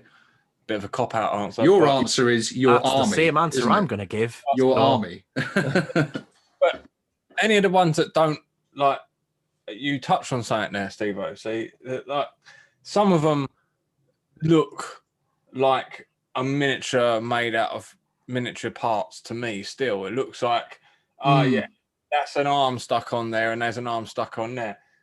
Like, for example, right, there's two lads in this squad that I don't like the look of, right? These two, right? One of them's on running legs and he's got that, making use of that chain arm, and I wanted to use that somewhere in the army and I didn't want it on the bike, so I put it there. And then this guy who's got a bionic arm just attached, and it's just too static, and it doesn't sit well with me. But then I've got like other ones like these two here, typically actually they're very sort of skin orientated ones, where you can't really tell the joins on them, and they sort of a bit more seamless. So it's hard to tell that they actually really even are a conversion. So anytime that happens, it's a success, and anytime that I think it's almost sometimes a success when people look at your miniatures and they don't even notice that it's a conversion or a bit of a kit bash. And I always quite proud. I think that's quite a good. I don't like it when it's obvious. Get that one, and it's like, no, it's not a complete. Yeah, no, I did that. That's the head from that kit, and I got that from a third party. And then, oh right, oh cool. That happened in the last battle I played back in like February. The guy I was playing against was like, "Oh, where did you get that miniature?" I'm like, "Oh, well, I used plastic card." And he was like, "Oh, I thought, it looks like something they sell." And I was like, "Yeah, that's high praise indeed, isn't it? That is high praise. That's it. That's the best compliment to any. Yeah, some of the ones I'm really pleased with have been so easy. They're literally just like a head swap, like a shooter boy with a head from a looter's kit, and I'm like, "Oh, he looks badass. He looks really cool." Or like one of my favourite ones is me boy with the big shooter, and he's got the Grot in the backpack that comes from the looter's kit, I think. And it just little things like that. I'm kind of ruining a good big take for an episode that we do down the line, but like I think like to avoid like I think when it comes to like what makes a good conversion, I think it's got to be the end effect rather than how much work goes into it. It's got to be the deciding factor. Like it's about how effective it is rather than what how much joy it brings you or other people. Yeah. Or even it just looks really good. But I mean, my answer is probably going to be similar along those lines. I've got a very outre thing because I mean, like Dread, I convert a lot. I don't always convert everything because I'm lazier than Dread. But I convert quite a lot, and I'm all about the theme. The one thing I would say I think gives me the most amount of pleasure when it comes to conversions and things like that is when you've got two very, very distinctly like diverse or opposing things that you would never associate in the same thought from parts from two different kits, and then you put them together in a way that it looks like they were meant to go together. Mm-hmm. That for me is kind of my favorite bit. I've got a half decent example here. It's not a great one. I've got better examples I could bring, but I'll be doing a retrospective soon this year, early on, where I'm going to take pictures of my conversions and show some of them off on my channel. So that's something to watch out for. Some of the examples of Dread's work there at the moment on screen, looking pretty slick. Got my freebooter captain here, who's got like a belly plate. I just want to do a little bit of painting while we're chatting. Yeah, it's like the Death Dread skull. Yeah, that looks cool, man. And it fits really, really well. And that bit's at the back is from the Battle Wagon kit. Yeah, he is a really slick looking freebooter captain, mate. He looks badass. And on top of that one, I've also got a couple of other things. Is that an ogre body? It is. Is it a tyrant? It's Golfag. He used to be called Golfag, the man-eater. It's now just called a generic man-eater. He's one of the man-eater models. But yeah. It looks cool. Used to be a special character. And I quite like this, which is my demon princess. Legs are from the Avatar of Cain. The front sort of torso bit is from a Bloodthirster. Green stuff cloak. The green stuff works okay, I suppose. It's better on the back.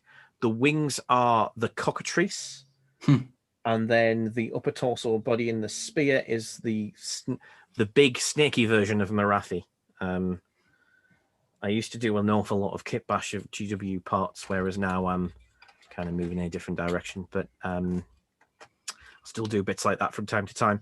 And it's a much smaller thing because I haven't really converted much, but the work I've been doing on my trolls, I mean, obviously I don't have any of my fur-laden trolls to show to hand, but I've been having a lot of fun with this troll army just because this is a culmination of a lot of my skills. Like my green stuff work is finally decent enough that I can kind of go, yeah, that's good enough for the tabletop, and where I'm very much a perfectionist, so it's a problem.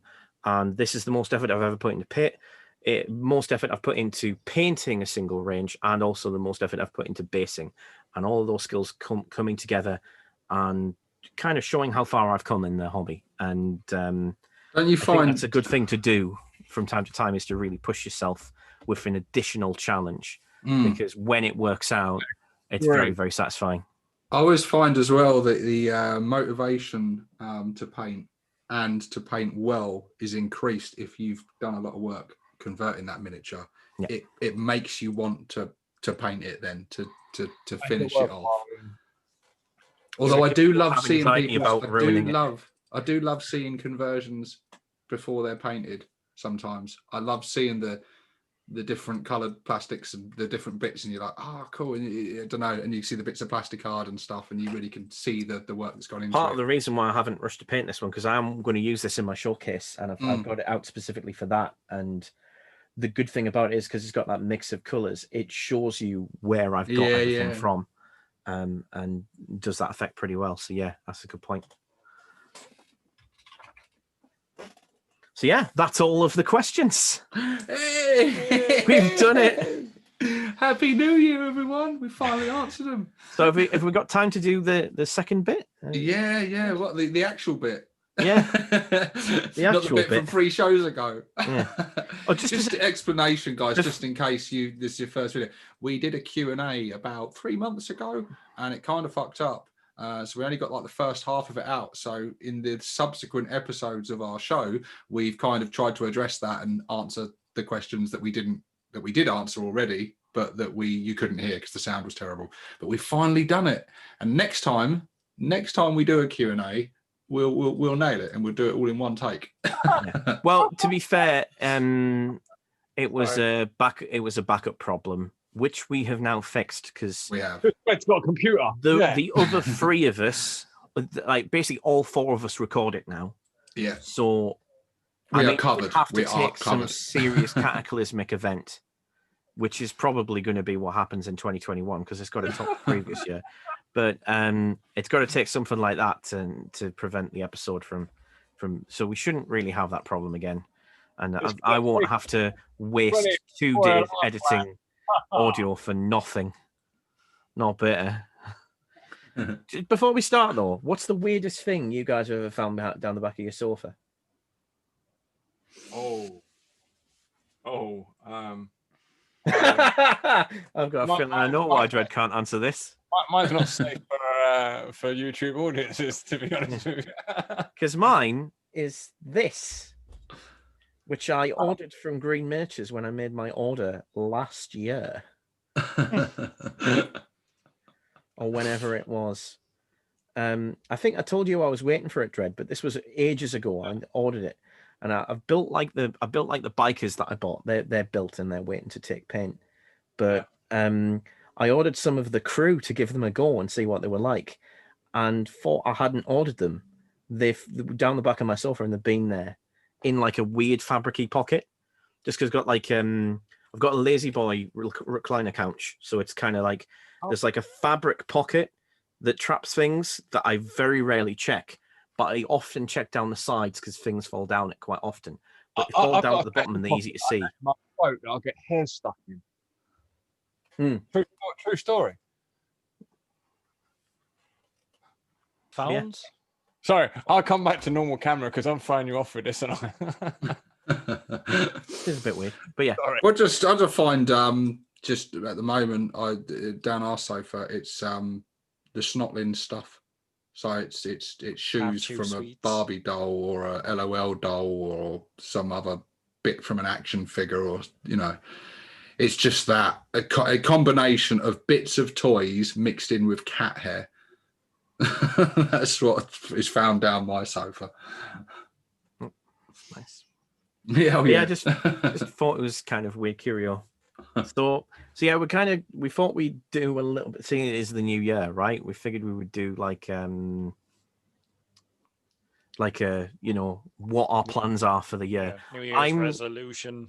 Yeah, I'm kind of I'm doing a video on my own for my own channel for that, which I'm humming and hawing over whether or not I can put out, because I talk about my opinion of 40k on a channel that I try to keep my opinions off.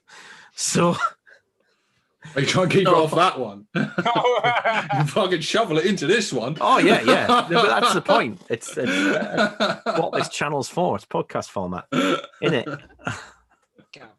it? Contrary opinions gets people talking. Maybe get in the comments section, guys. If you want to see that video of Dims, let him know. Let him know in the He'll comments. shovel that coal in faster.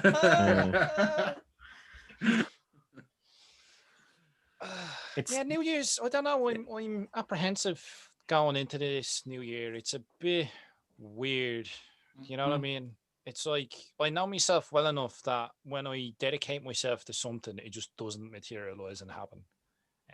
But the only thing I think I really want to do in the new year, that I think will make a massive difference is I want to sort out my hobby desk area, so that I can restructure it. I'd like to build a new table and shelves and stuff so I can organize it, because I'm finding that sort of kills your motivation sometimes. Yeah, doesn't it? it's like I want to sit down and do stuff, and I'm like, I just don't have the space. The shit in the way. I have to do this. I have to move that. I think if I was to tackle that key problem, that I could get the ball rolling on quite a lot of stuff. I think that a messy environment is actually really counterproductive to a lot of artistic people. I think, although artistic people are known to be sort of like messy, that's the trouble, isn't it? That's the stereotype. The irony of it doesn't always fit, because a lot of artistic people are very organized, and having disorder in your household or around your desk can really cause you to not be able to concentrate on being creative and free and messy. You know, like I can't be free and messy until I'm tidy and clean. That's just me. Yeah. I totally hear you. I'm looking at my desk now and it is cluttered to fuck. And over the Christmas period, man, I've had opportunity and time to do some hobby or do some content for the channel. But Christmas, I mean, our recycle bin gets emptied every fortnight. We filled it in a day, and we've still got loads of shit that I need to get out of packaging, from toys, wrapping paper, and just crap that I need to get out of the bloody house. I just pulled down all the decorations today and the tree and packed it all away, and it feels so fucking good. The living room feels so spacious now. But haven't quite got to my hobby desk yet, because a lot of stuff's just been chucked there over Christmas madness. So I'm looking forward to, like you say, Scar, getting it all cleared, organised again, and being able to get back to some normality and start building and converting and painting and getting my hobby mojo back on again. I mirror exactly what you say, Dread. I find it very hard to sit down and enjoy doing a project in a mess. I think if I sit down and I've got a clean surface and a blank canvas to put some bits on and start working, and then I'm away for sure. But how was Christmas for you guys? How did any of you war bosses get any hobby goodness for Christmas at all? No hobby related. Apart from that miniature that I bought myself, no, not really. I wasn't expecting anything, but I got a few bits. What did you get? Go on. Well, you may have seen it on Facebook. I'm going to do a little, and I'm actually going to do a video on it. But I got me little sex toy thing. Oh, your paint shaker. Yeah, I'll tell you what. It's. I will do a video on it and everything, because I think it was a pretty good price as well. I'll have to ask the missus the details on it. But it's for shaking up glue for doing eyelashes.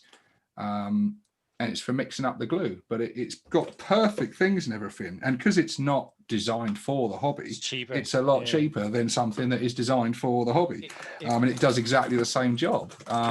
So that was a cool little surprise in my stocking. But I also got my good old mum with some, I think my brother was with her when she did the Christmas shopping, because she wouldn't have known any of this stuff. And so as soon as I opened it, I was like, my brother had a hand in this.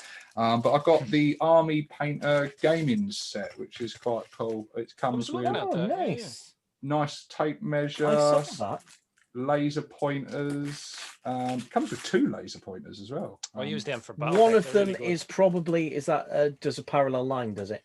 I've got, what have I got? I've got a marker light and a target lock.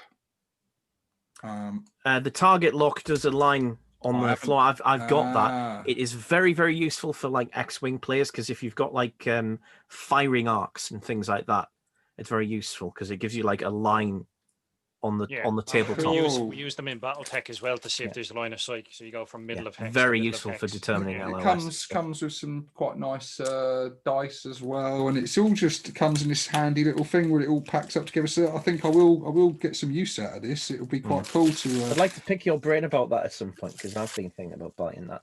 It So seems let me know how you get on with it. And then I've got this Gale Force 9 basing kit. Which is pretty cool. It's an unexpected little surprise, and I think I'll make use out of this on my Blood Bowl goblins. This will be good for doing the different bases on that. So yeah, I wasn't expecting any hobby related stuff because I didn't actually ask for any hobby stuff, primarily because my pile of shame needs to be reduced further. And there's not really anything at the moment I'm really wanting for other than our new Knob and Grot characters, which I'll get shortly. But yeah, There's some third party bits I'd like to get my hands on, but I'll wait. Yeah. But I have to get them myself because people won't know what they know. Incidentally, as we were talking about things that are designed for a different market that are cheaper if you buy them from the different market, I presume we've probably already given this tip, but like these kinds of files are the best files for plastic, and you shouldn't waste money buying them in hobby shops when you can get your significant other to get proper makeup ones that will be true. cheap. Yes, and no at the same time though. All right, I would say because I've got the same thing. I've got the same thing going on in my drawer. Yeah? I've got a load of those thingamajoobies, but I've also got some makeup brushes, emery boards. I've got some ones that are actually like there we are. Bring them up closer. It tells you the numbers on them. So they're textured ones. They're really handy knowing exactly what grit it is, so you can work up from like high. I saw some of those in the hobby A lot of these nail ones, they're very generic. Just like some of them have got double textures. I've got some crazy ones in here. Like you need these to are, get see, I went over the Christmas period. I was talking to my sister. Yeah. You need those ones. Those ones will. Oh shit! Straight reminds me. Everything you get from the missus comes in a nice little rose gold sort of look. So it gives a touch of class to the hobby desk, you know. Go bad, man. But I was actually looking online in, I think it's like Claire's or something. I was like, where's all the files and emery boards and stuff? Because I was looking at, my sister was doing her nails at the kitchen table while I was talking to her. I was like, oh, what have you got there? That looks nice. it depends what job you're doing. So I have a couple of different ones because you can have some of them finer ones for when you're doing something that really does want to, like you're working on a plastic model and it's the, it's an arm of a sleeve or something, and it's got some crinkle in it, but it's also got a mold line that you had to very gently take off with a knife, and then you want to take it down with, a couple of different grades of sandpaper board without ruining the creases in it and stuff. That's where you'd want to use that. Whereas the nail one's great for if you're just taking off a horrible bit where you'd cut off of the sprue or something. It depends what you're doing. So it's good to have a variety of those things, I think. Yeah, so I got one. Well, it's not really hobby thing. I was about to say next question. But, shut Dread up. I got like a new tripod. Nice. Boom arm. I'm also getting like a fancy digital camera because I've got a digicam. It means it's not hooked up to the PC, which means if you fuckers come round, battle reports can happen. Oh, yeah. So and this tripod is a beauty. It was not cheap. I knew it's about 90 quid. So that was my main Christmas thing, and I'm getting the camera for my birthday. Well, hopefully in this new year, mate, we'll get to use that camera and and get some battle reports done. I mean, I did get a bit of Christmas money though, so I thought I would show off a few things I bought today. I went to my local hobby shop. Shout out to Northeast Model Centre. It's a really good place. Gets nice things. I bought some things to experiment with, basically. So I bought some weathering sticks. Cool. Branded there. Tamiya. Tamiya ones, yeah. Yeah, I want to try the Tamiya panel liner. It's another one The black. I got some MIG extra thin cement.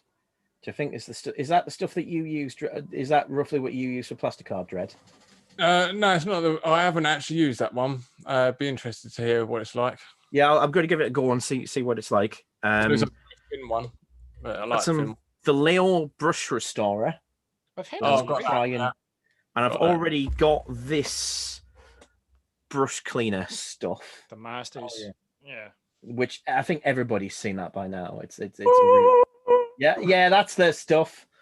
Yeah. I've also got some Vallejo chipping medium.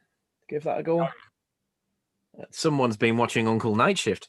And I bought a MIG tracks set. Oh, nice. It's got like gunmetal pigment. I don't know what that is. Some ground stuff. What's it? Mud. It's got Loose ground, wet mud, a light rust wash, which I'm looking forward to giving a go, and some dark tracks wash. Cool. Are they enamel or acrylic? As far as I'm aware, they're acrylic. Oh, sorry. But what's the? Yeah, is that enamel? No, what's the one that they use? There's like acrylic, and then there's like a lot of the scale modelers use. You get enamel ones too. I've got enamel. Yeah. Watches. The dark tracks is acrylic. Then the gunmetals are pigment. The other ones are wash, and then the muds and splashes. But yeah, it seems to be ostensibly that's a MIG acrylic. Enamel wash, tracks wash. That's similar to what you're going on about. Like that's a tracks wash. That's actually enamel. That one. Oh, so I've got some brushes as well, haven't I? There's their streaking effects and their. I might as well show you what I got. It's Lego of the Missus. But oh, give me a nice. second. I don't know if I've shown you already. I haven't built them yet. I got a compass. Was my an engraved compass with a lovely sweet message, which I won't share with the entire world. I got some paint brushes that are made in China. Oh yeah. Questionable quality of luxury item here. But yeah, this is what I love, man. Cheap ass brushes, Kinbon. These ones I never had these ones before, but they look all right. I didn't get to my New Year's resolution bit. We skipped past me. And they got the nice triangular handle bits that I like, the big thick, so they're nice to hold, you know. So do the swag and then we'll go back to it because I didn't really say either, but talking much on I'm going to give up smoking this year. That's what I'm going to do. I'll keep meaning to do it, and I'm going to have a blowout for my birthday, and then done. Oh, I got these like Lego busts. Oh, nice. For Star Wars. Yeah. That's what I got. So, what, a pilot and a TIE pilot and a trooper? Yeah, TIE fighter and a stormtrooper. But I didn't get any hobby stuff. But I love Lego, so I'll be fucking chuffed with this. I was going to say, I think we all in the previous episode talked about everyone loves Lego. Complain about building a Lego kit on Christmas Day. So this is it. Yeah, I'd never give out. I've been there before when some other kid, some other friend's kid gets Lego for Christmas, and like the adults all want to be drinking and doing stuff. And there's that kid. Like, do you need help with that kid there? They're looking around the room for someone that might be interested, and I'm straight there. I'm just like, oh, someone to help you with the Lego. Are you there, Jimmy? Oh, no problem. Hang on, just out the way there, out the way. Right now, let me show you. Let me know. And Dread's really popular at parties because you got an on-board bloody babysitter there while you can get pissed. They think I'm great with the kids until they're driving home and the kids in the back of the car. Oh, did you have a good time with Dread there? Did you? He seemed to be playing with all night. He wouldn't let me play my toys. Too busy building them. Yeah, definitely. Homeschool crack. Can't go wrong with Lego, lads. Can't go wrong. I did receive something just today. There's another one of them parcels that I opened a little bit premature. I've scribbled out the other address. It's Dread's house over there, someplace in Ireland in the world. And it's this letter, and it's got stuff in there, and it looks like a suicide note. Here's this thing I shouldn't have opened early, but I'll show you anyway. It's a note from Revulushunz Games, and it's a challenge. I've been issued a challenge. Sweet. Got to do something with some kits, so that's something fun to do. That's what I'll be doing in January. Someone gave you a challenge and it wasn't Gear Guts? Yeah. No, I've got a few challenges to keep up with. I've also got a 1,500-point Yeah. army. Actually, no. Your list of challenges is bigger than your pile of shame. They're one and the same thing, my friend. Yeah, I know. That's what I was going to say. No, well, I said that Carl was slacking. That's a dangerous thing to do. Is to Don't do that, man. Don't do that. Yeah. Don't call him out. Yeah, man. Fucking hell. yeah. He will fuck you up. Take that as he'll take that as a challenge. You'll get packages arriving at your house, like express mail with Yeah. instructions, and It's that problem of when he knows your address, he can do it. we are literally like lab rats in his maze of torment, you know. Often feels like it. Find the cheese. It's just about people different. It ties into different people get motivated in different means. So some people get motivated when there's external stimulus. Other people, not so much. It just depends on the individual. I mean, I've been sort of 50-50 with Carl's thing. I mean, largely, particularly with this, it really did work for me, and I got it done. I don't know how often it will work. It was just something to sink my teeth into, and I have got to the point now where when I start a new project, because I've kind of got myself to the point where I feel like I've got the skills, because I think quite a lot of my problems with having so much stuff unpainted early on and unfinished projects was really being held back by anxiety, and I've kind of got that in check at the moment. So when I'm picking something up new, it's getting finished. Like I picked that up, it got finished. I picked that up, it got finished. The only thing I'm languishing with is the trolls, but I was waiting on some paints, and now I've got those, so I can finish them off. My New Year's resolution pretty much is just to keep doing what I'm doing. But the main thing I want to do is do more videos that are in better quality, and I've got some plans for the direction of the channel, and I've made no secret about it. I'm abandoning Modern 40k. I'm pretty much done with it. I'm still going to play the Warbosses, but I mean, it's 9th edition. When is it going to get complicated? Never. It's going to be easy to pick up again, so it'll be fine.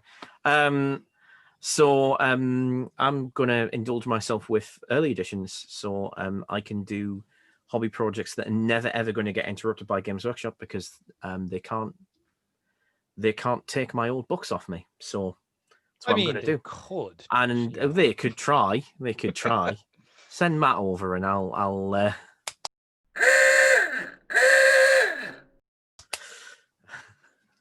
have a chat. Yeah. I just get Bring him down into Dim's dungeon. if Matt Ward turns up at your he's house, already I there, feel to be like fair. it'll be I've been He's already waiting there. for this day for a long time, Matt. if Matt Ward turns up at Dim's house, it'll be like the fight scene from the Borat movie. Turns out I did get my Christmas present, actually, so it's fine. But yeah, Are we doing New Year's resolutions then, are we? yeah. So mine is very simply, I've got a couple of them, but basically Do more better. well, I'm starting a new series on the channel, which is going to be kit bashing. So I'm going to do kit bashing series. It's leading up to me. I'm just going to do a project that's a kit bash and then show it off. And that's building up to my conversion clinic thing that I really want to take off, where I get people to ask me how they would do a conversion and give them feedback on it and do it as a series. Oh, I don't like that idea. Yeah. And I've been trying to get that off the ground for like 2 years and not doing too well at it. So I think it's probably best if I lead by example. I need to show people I can actually convert before I say, treat me like a conversion guru. I haven't really shown that I'm a conversion guru. That's what I need to do first. And the other thing is that I really want to make a start on a very old school, new school Ork army. So the first thing I'm going to do on that is I'm going to try and do a modern take on Badrock's freebooter flash kits from First Ed. and I'll put up a picture to show. So I'm going to do update with that. Probably not with the goddamn back banners.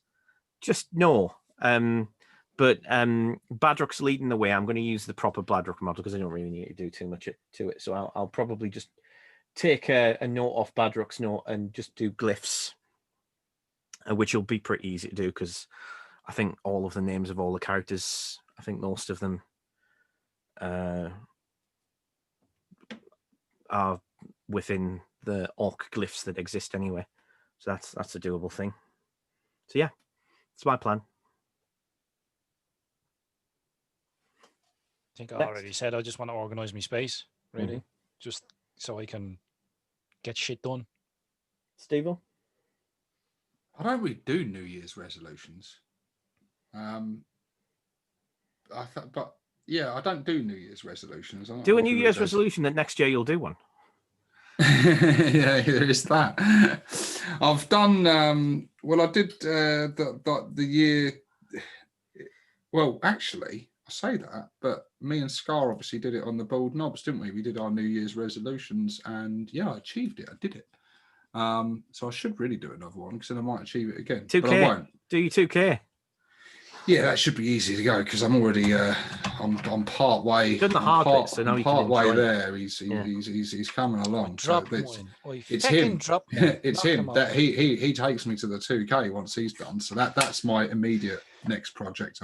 But I'm already getting sidetracked. I'm starting to do like getting things together for the little kit bashes and stuff because I've done painting for so long now. It's good fun to get back into the building and the converting side of things. Oh, I know, right? But I've got what else? I've got on the channel. I've got some reviews to do. I've got some projects, Grot tanks. I'm gonna start because I haven't done any Grot tanks. Come and join us. Yeah, Come and so I've join. got- Using them bits you got from Ramshackle, is it? Yeah, it's so I've got the bits. I've got 2 Grot tanks that I'm working on currently. That I say working on. They're blue tacked together, dry fit. You know. So what test did you runs. get? The Liger one, did you? What did I get? What were they called? I can't remember the names. of Liger them. and the Reebok? No, I did a video on them. They're on the video. Yeah. They're on my video. I did Go check watch the it. video I've out. completely Yeah. forgotten, I got- but yeah. And one of the bodies of one of them was a bit too big for a Grot tank. Yeah. So that's been put back in the bits box and for some future project. But 2 of them I'm in the process of like getting. They're a combination of bits, GW bits. The main body of it is Ramshackle, and I've got a little bit of the green one in there as well. Yeah. Which is fitting as the green one and Ramshackle are kind of one and the same now. I think the Liger one is the one that's ideally sized. If Yeah, I I mean, remember correctly. I think that's the one you have as well. But I've got they're beautiful for Grot tanks. A real good basis for it. And to be honest, there's very little you actually need to do to them to make them into Grot tanks. But I don't want to just build them as standard. So I've got a turret actually from Puppets War on one of them, and I've got a turret from the Battle Wagon on another one, and random bits. I've even got some chaos bits on there. So yeah, I'm planning on sort of making probably like a playlist or on my live videos or whatever as I sort of do the progress on building these Grot tanks and things. Nice. And then just quickly to give my friend some free publicity. Foxbox has got some very nice perfect for Grot tanks. I've had a look at their stuff. Things. I haven't got any of their stuff yet, but yeah, and I think as well I'm looking into a lot of third-party bits at the moment. I want to get some more stuff from For Fun Minis because I only have a small amount of stuff, but my God, the quality of these is just sublime. That it's the most perfect resin like I've ever had the pleasure of working with. It's just divine, so crisp and detailed and just perfect. I love it. So I want more of that stuff. I want to get some stuff from Hardcore Miniatures, and I've been looking at Puppets War and more Cromlech stuff, and I've just been looking. I'm really looking forward to getting back into doing some building and converting because it's been too long because I've been painting feverishly for so long now. It's nice to have free reign again to just, you know what, work on whatever the hell I want, and it's nice to just sit and tinker about. And the hobby time I've had lately, I haven't actually put much glue or done anything. I've just been raiding the bits box and going, yeah, that looks cool. Yeah. And then putting it in doing a dread and putting them in little baggies. So, my desk starter looks like a fucking drug dealer's workshop right now. Like, I'll sort you out Got for a that 10 plastic bag, crack mate. going. Yeah.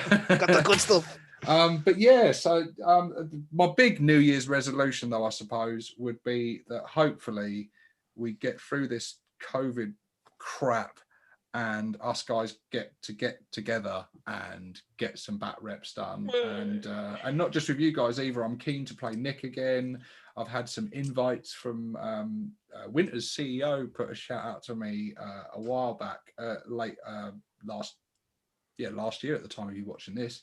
And I would love to go and feature on one of his bat reps. That would be a real honor and would be cool. And yeah, it'd be great to just battle other YouTubers and battle people and get games in. And I've started before this latest tier 4 hit in. I was getting a few games in, and it was great to be playing again. And I really want to I just want the world to go back to normal now and to be able to play and do stuff and not be restricted. And Dred's got a nice poster, so I'll hand back to him. Is he making or did he buy the frames?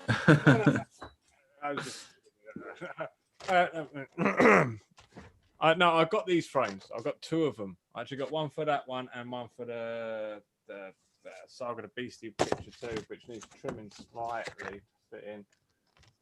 But I just thought I'd get some frames finally ordered for them because I've had them for a while and they're going to get damaged. So I thought, well, I'll get them framed up. So I've taken the glass out and I'm going to, dread desk them. So I'm going to probably spray them. They're probably going to go on the yellow doors down there. So they're probably going to go green or red on the frame. And then I'm going to make some little teeth for them as well. It's just a little project I'm going to get on with. Three glittery multicolored, yeah. Nice. Yeah. So just a little project I thought I'd show off for that. So I'm going to do a little video about it even, because why not? It's all fun and games, isn't it? Actually, Steve-O's reminded me, some writing resolutions. I'm planning to finish some of my war games, hoping to finish some of my war games this year. So some of my own games I've been working on. Some of them are kind of designed to be free to go out there. And then some of them I might even try and maybe get kickstarted or something, maybe. But I've been working on like a 28mm ship battle one for quite a while. A one that's basically grotty robot wars. That'll be obviously a free one I'll put up, and anybody can use it. You said grots and robot wars in the same sentence. Yeah, I know, right? Yeah, exactly. I'm in.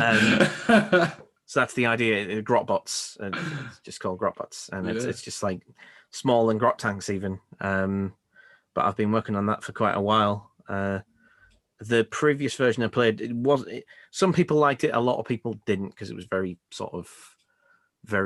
Andy Chambersy with lots of random effects charts, which people don't like these days because they're losers. So I'll have to change it. I'll make this rule saying no one really liked it, and you're all losers because of it. But, you could try it though. No. Roll this D6 and look it up on this chart of 1 to 999. Six variables. Come on, there's a D6 thing, but yeah, I went for accuracy rather than fun. Tried the new game from Dim. Yeah, it's quite good. His customer service is fucking horrendous, though.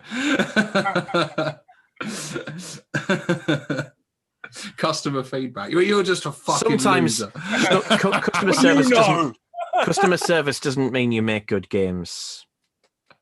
Just saying. But yeah, and I also plan to finish my Orky fan novel that I've been working on for quite a while this year. Me too. I'm already about 13 chapters in, and I need to go back and rewrite the first 3 chapters, but I'm not going to do that till I finish the whole story. Because top piece of advice to you, because I've been trying to be a novelist for the longest time. If you finish a chapter, move on, come back to it later, because if you rewrite a chapter a load of times, you never get past it. So just don't do that. Edit after you're done. Top tip. I'd like to work on the lore for my army a bit. I'd like to do that a little bit. It's been a plan for quite a while, is to work on the sort of. I have all the ideas in my head, but I'll sort of flesh them out a little bit and give some backstory to characters and stuff. And within, that'd be a good little project to do. Yeah, getting it down on paper would be a good idea. Because I'm sure we all I have wrote unique stories. My Warboss dies. Gets killed. By a certain bad moon boss. Necrons. Same thing. It's fine. I know, right? Tomato.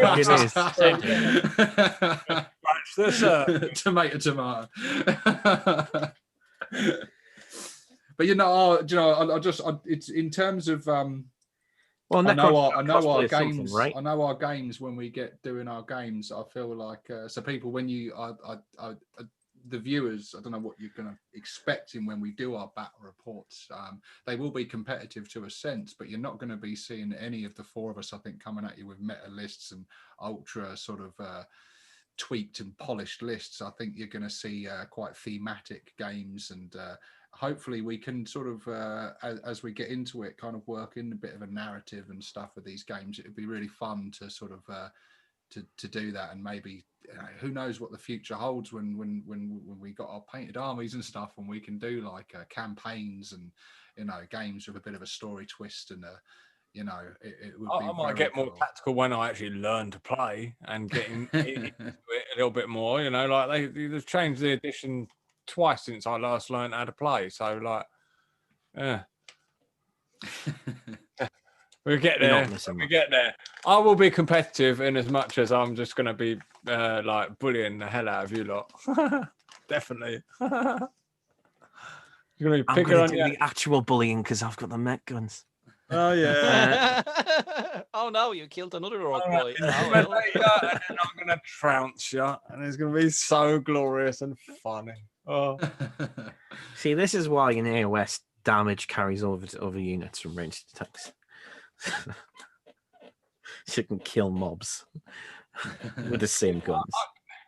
I won't even notice you. I've got massive, two big battle wagons and a truck. Like I don't even notice you until I've driven over you. The man who was like, "Oh, let's make it 2,000 points." The three battle wagon-shaped craters in the fucking field. You'll notice them, mate, when the shrapnel's flying. Still hasn't learned his lesson. Oh yeah, we should make it 2,000 points. Oh yeah, we'll get. Still hasn't learned. Still hasn't. You make it 2,000 points. I'll go and make that gargantuan I was planning to make from Super Sculpey. So I've got 2. Yeah, let's do that. Fucking do that. I think that's the thing I'm most looking forward to, though, and hopefully it will happen in this year. What, the four of us in the one place at the one time for the first time? Say I'm looking forward to it. We are now. You're the bastards. Long as no one loses their shit and flips the fucking table over. Not looking at anyone in particular.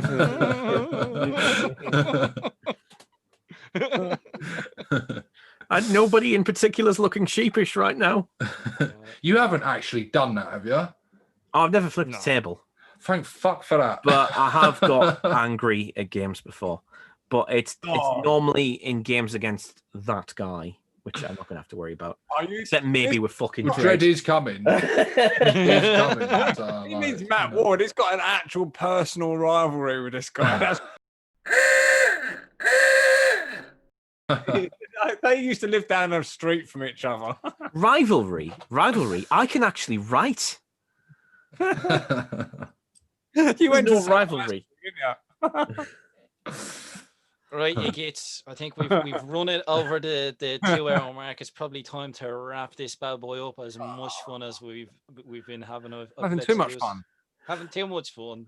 Yeah. But sadly, this train needs to stop. So It's like parties, Dread. It's like parties. You always Scream if leave you the want to party get off. Scream if you while want to you're go still fast. having a good time. The ones that go on too long, it's like Yeah, the poor buggers who end I'm up that staying guy over still and cleaning talking on up. your couch when you're trying to go to bed. yeah, leave on a that's high. brilliant. Leave on a high. Right, so we're waving goodbye to 2020 and good bloody riddance to it. Waving goodbye to 2020. Well, And, it's my last opportunity to do this, so you know, in hindsight, turned out not to be a very good year.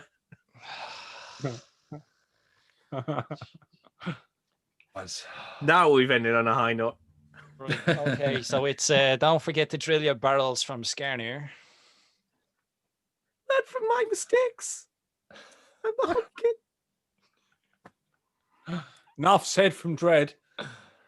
6+. What? Signing out. Yeah. Fucking. That's staying in. That's it. It's staying Yes. in. Boy. Boy. Hey. What the fuck was that? In the can.